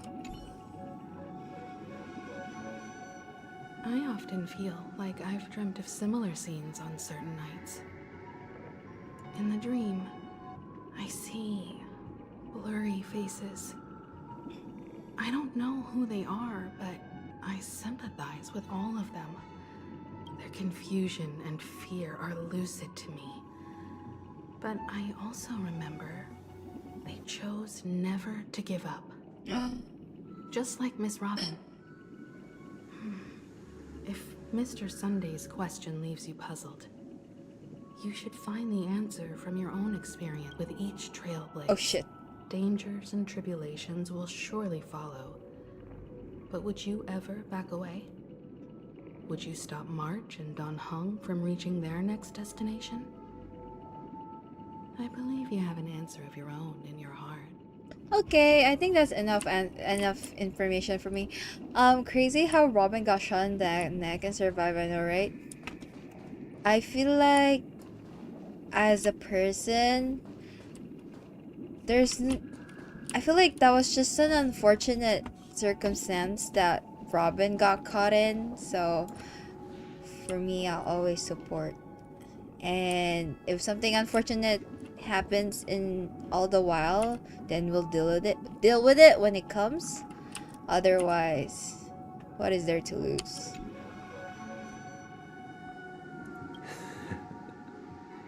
I see. I didn't even ask the other two. I just felt like that was enough opinion from I am now Miss aware Himeko. of everyone's stances. Raising these questions merely serves to illustrate one point. The plight of penacony cannot be salvaged by the harmony. The true foundation for a sweet dream paradise can only be established through the order where the strong govern the weak. I know the suffering of being tormented, the turmoil of losing your way, how sorrow and even despair set in when matters don't work out. All of this causes me unending pain, because this is not what happiness is at all. We must teach the weak how to live a happy life. And this life isn't some noble propriety that the upper crust preaches, but in definitive terms, a way of survival that belongs to everyone. So what is your definition of living a happy life? Good question. Good question indeed. Human consciousness is fundamentally an illusion, a cage known as self-worth. People lured in by this illusion make mistakes, yet still ask that external influences bear the burden. When one mistake after the next permeates the masses, they become impossible to trace. Thus, the amassing of these individual cages culminate to form a prison, a place dictated only by the rule of survival of the fittest. Nature is always accompanied by predation and sacrifice. Food and roof over your head? I know. That's like basic. Well, not basic. Those are like, I would consider like things that are really essential to you and your survival. They don't need to make bitter choices any longer, nor face the weaknesses of humanity. They can cast aside their primal instincts to build a haven for mankind. Not the Charles Darwin ideology. Exactly. Simply describe the survival of the fittest and all that. Abstract. So allow me to provide a simple example. As you all may know, there are societal norms like weekends and long weekends that exist on some worlds. Uh-huh. During these hard-earned rest days, people are given the chance to extricate themselves. That's what from makes me stresses happy, of and I'm everyday glad. life, allowing a certain I'm glad that's the things tranquility that makes to you return happy. to their souls. And it is only on these days that people do not have to adhere to the law where the strong prey on the weak. They can live out their lives happily during these brief intermissions. It's just a pity that 2 or 3 days are still too fleeting compared to the span of a lifetime. From where I stand, society's ideal system should be 7 rest days. Following Sunday, there should ensue a second, a third, and indeed an infinite procession of Sundays. This should be the face of the new world. Idyllic, eternal, peaceful days. So we don't have work days? And thus, every person can No business return days? to their base selves in this utopia. Some gaze in reverence at the stars. pouring their Sunday, whole 7 days beings a into week. Let's calculating the freaking distance go. between us and the isolated world of Pagana. Meanwhile, some seek refuge in quiet corners, holding one another, unencumbered by the chains of unwelcome obligations. There would be no need to bear the hardships of reality. Only in this way can humanity face the inevitable end with the purest of spirit, living a life of dignity. This is what it is to live in bliss. Miss Firefly. To live in bliss is to have Sunday for 7 days. All would surely understand this.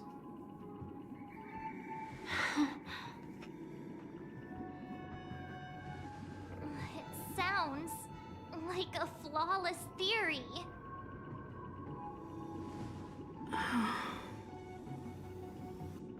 But what is the price to attain all this? Real.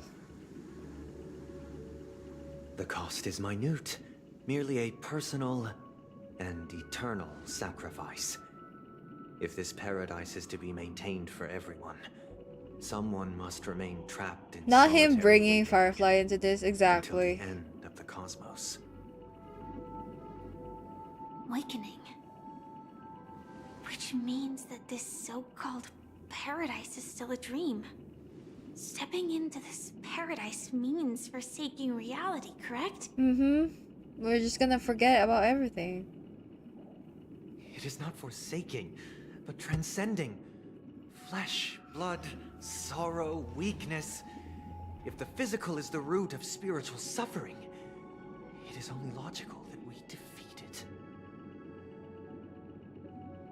But in this supposed bliss, people won't have defeated their demons. The chance to overcome their tribulations would be forever lost to them. In other words, it is an escape. Mm-hmm. That's another way of understanding it. But there is no shame in escape. On the contrary, the seeds of escape exist in everyone's hearts. Don't you agree, Miss Firefly? And as for why life slumbers, it is because we are afraid to awaken from our dreams. But this is not in conflict with the grand plan. Only in acknowledging this can we truly understand the frailty of human nature, and from there, show compassion and protection.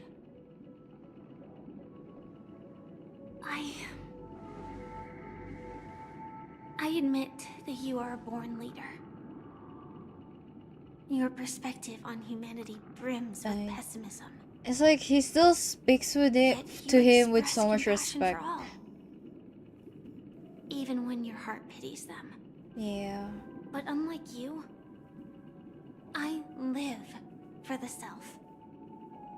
From my perspective, individuals making choices for themselves is their birthright. The want Real. to escape I agree. in the weak.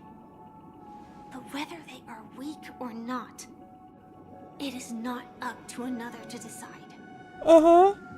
Perhaps in your mind, you also view me as weak? Period! Clock that shit, yo. Clock it. I don't think so. Clock it, Firefly. Since Miss Firefly has said her piece, the Astral Express will also naturally give you our answer. We'll leave it to you. Just as Mr. McHale instructed before. Tell him our choice. Is that lonely penguin meme?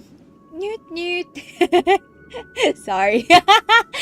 Whenever I hear not the penguin, I just assume Pingu now. What is this place? Oh. Does this place ring any bells, Misha? Newt newt. I don't know. Whenever I read I feel a penguin, sense of my brain just déjà vu. defaults to Pingu now. What is this place? It's the realm within a dream bubble. This was left to the Astral Express by a nameless, but weirdly, when we entered it, it was completely empty. Dr. Edward from the Dreamscape sales store told me that dreams are formed from memories, and a dream bubble can't take shape if its core is empty. So I thought you might be able to help us in unraveling this mystery, Misha. As a hotel doorman, you know penacony best among us. Real, you know the in and outs. I don't know much about dream bubbles, but if you want to figure out what this mansion is, I'll do my best. I'm counting on you then. Himeko, I still don't get it. Why were you so sure that Misha had a connection with this dream bubble? I wasn't sure. It was just a hunch. But since Misha feels familiar with this place, my hunch might be correct. I think so too. Exactly. This is where you and Firefly encountered death, which we now know as dormancy. Considering its connection to Dreamflux Reef, it's not surprising it appeared here. The question now is, who brought you here? Based on the clues we have so far, it's unlikely to be that masked fool. So identifying them is crucial to us. We're drawing closer to the truth once more. Let's give Misha some time, as I believe he'll unveil the secret of this dream bubble.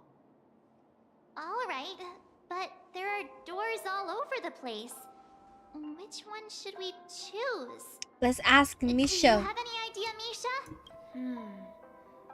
I guess Maybe this way? Let's trust. Trust. Trust. Let's go. I'm not entirely sure, but let's give it a try. Run. Wait, you managed to choose the right door on your first try? No, he's a bellboy. He just knows where to go. Weird. This place is quite different from the hotel. But I feel like I've been here before and even lived here for a while. If I remember correctly, there should be a fireplace down that hallway. Clocky and I used to sit by the fire, listening to the crackling of firewood. And the room on the other side was the toy room. I loved spreading out all the toys from the box on the floor and making up stories for each of them. Hold on. This doesn't make sense. Didn't I grow up in Dreamflux Reef? So, what is this place? This could be a case of amnesia. Don't worry, Misha. It's common for everyone to forget certain aspects of the past. It's muscle memory. Those memories haven't vanished. They're just lying in the depths of your mind. I guess not We can exactly surely muscle get them memory. back. Since this place seems familiar to you, why don't we explore a few more rooms? Oh, she's so and mother. see if you can recall She anything is more. so mother. Yeah, then let's check out the rooms I just mentioned.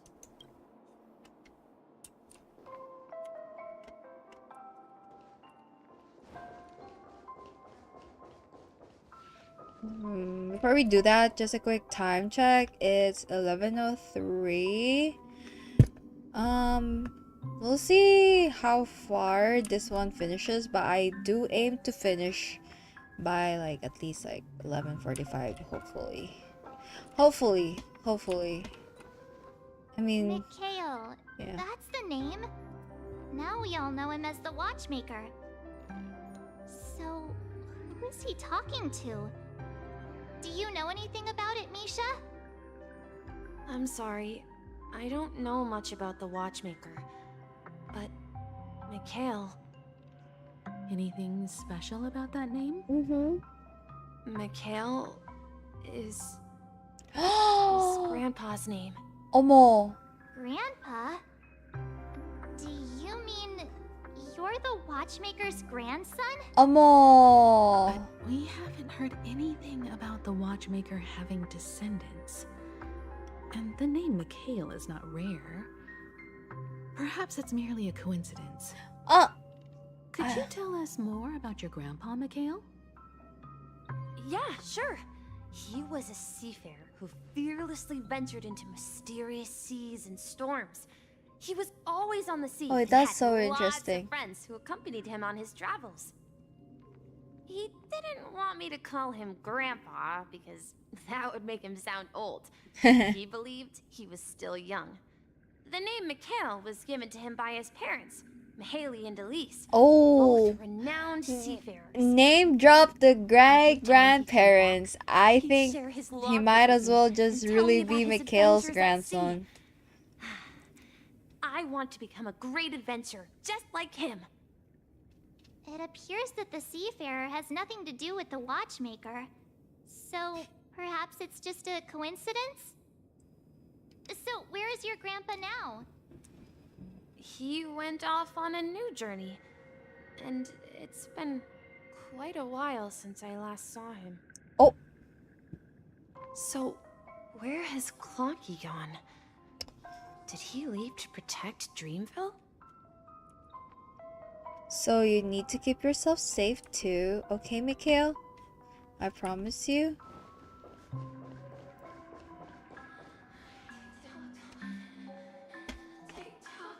Wait, that's so eerie.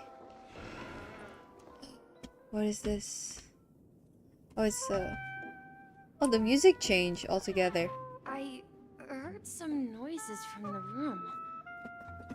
Origami Bird? That's a friend of mine. You and Origami Bird are friends?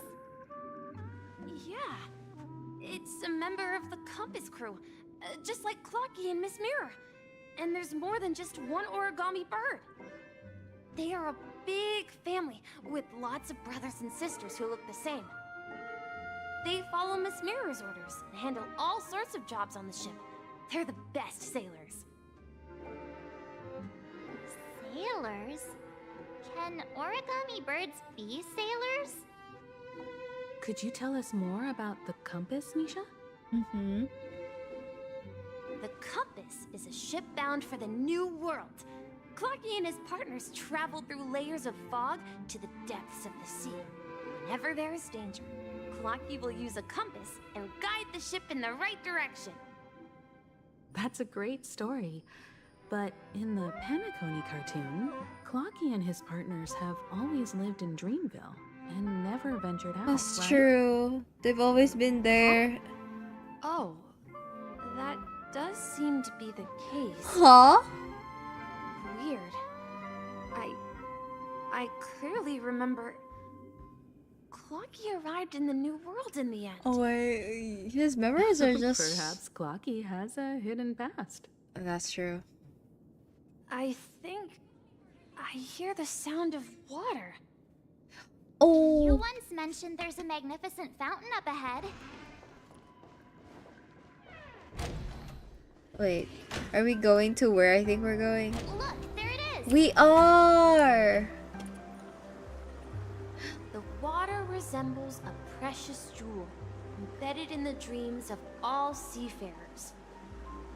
Every time I gaze at the shimmering lights beneath the waves, it feels as though I'm back in this place, standing by your side. Have you recalled anything, Misha? Yeah, I saw these sentences in Grandpa's logbook. He used to say that despite the perils of the sea, whenever he stood on the deck in the afternoon, overlooking the sparkling waves, he would think of this fountain in front of his house.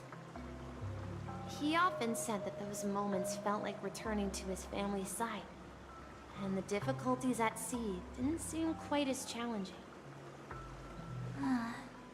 You know, I quite understand such sentiments. You're talking like an elder. I'm not an elder. I was just being a bit sentimental. Perhaps every adventurer far from home carries a fountain within their soul.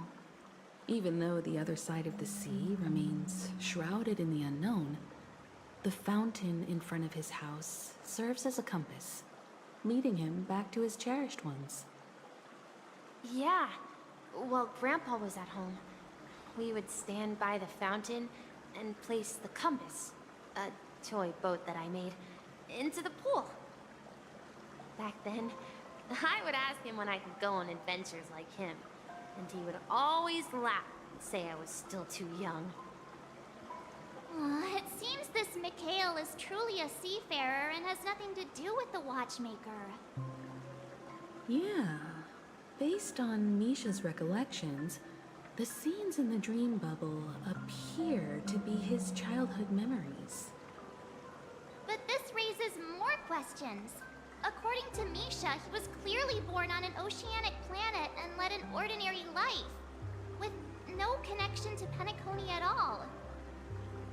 Could this be some sort of metaphor? Perhaps the sea refers to the memory zone. I'm sorry. I don't know, but my memories keep pouring out uncontrollably, like water flowing from a fountain. Perhaps I'll remember more things if we go further.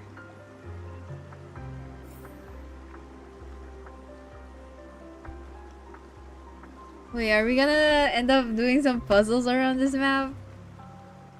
Sheesh.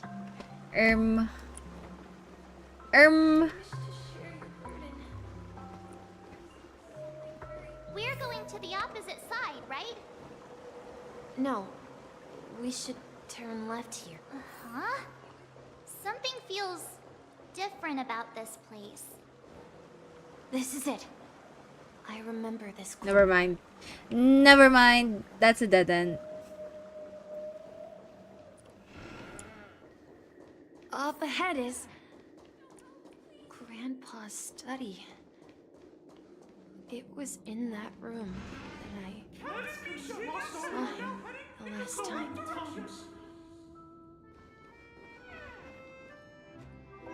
The show begins. Oh shit, sorry. The atmosphere in this room feels totally different. Misha! You finally come! Clocky! You're here! Yeah. This is the room where we first met each other. Are those books on the bookshelf logbooks left behind by that seafarer? Yeah. Whenever he came Oh, back, Clocky! he placed a logbook on the bookshelf in his room. Clocky, so... They contain records of his expeditions to every corner of the world. He described our world as a fountain. At some point, the sea started to gradually swallow up the land. Good night, Sybil. Good night, Lilith. Bye-bye. Bye-bye, Ritu. Thank you for coming by. Thank you. I hope you have a good rest of your night. In search for the source of the rising seawater. On that day, he called me to his study, telling me that he was embarking on another journey. However, I could sense the gravity in his expression. It was the same look I had seen on my father's face before his final voyage. I asked him if I could go with him, but he said that my adventure lay elsewhere, and told me to stay home, and patiently await a certain sound at the door. What sound? He told me about a vast ocean in the sky. An ocean of stars. He spoke of a train that transports children with a desire to venture far away, traversing the sea of stars without train? ever stopping. A train? He said that he knew the crew on the train. Is that the Astral That he had asked Express? them to take me along. Wait, what?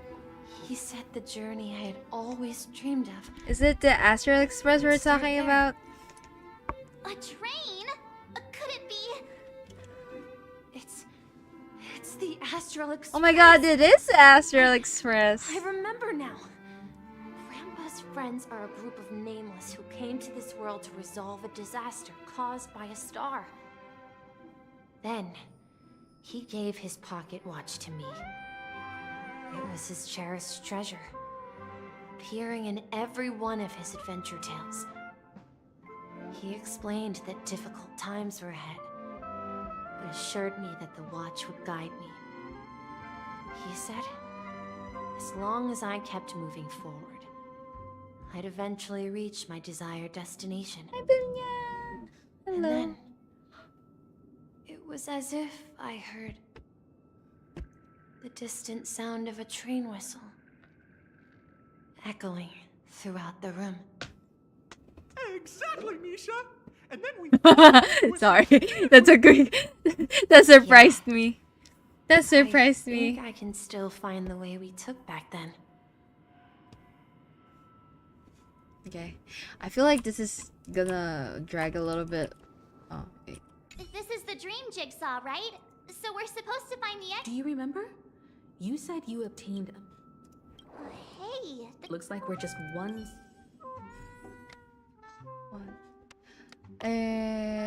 This one... This... Oh.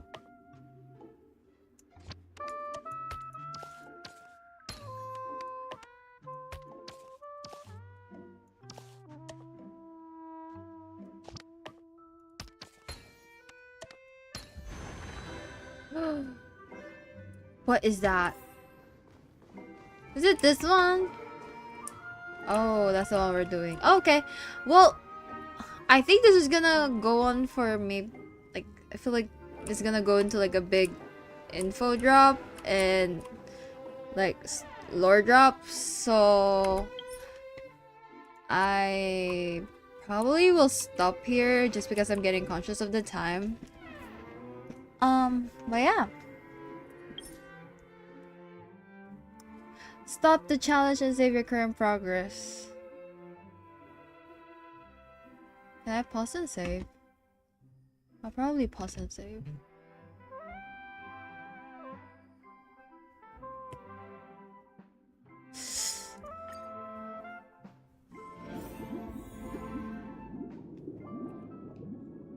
Yeah, I think I'm gonna stop here for now. Maybe I'll talk a little bit before I end more. Maybe for another 15 minutes. Me. Never mind. Let's see. Oh.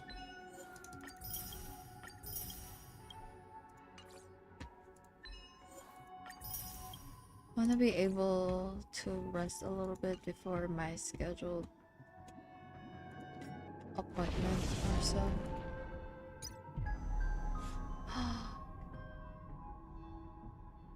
I don't know what never mind.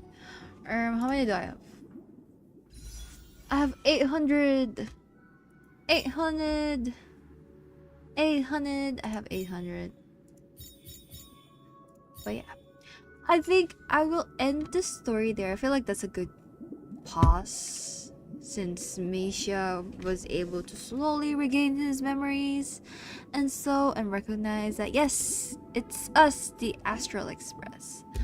And also, Sunday is getting more and more villainous, so I feel like we're gonna see more of him and just reveal more about like his, you know, his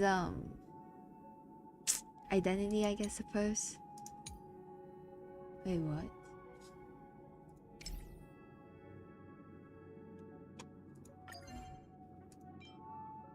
It's already in use though. Let's see. Wait, this is weird. Why does it say new?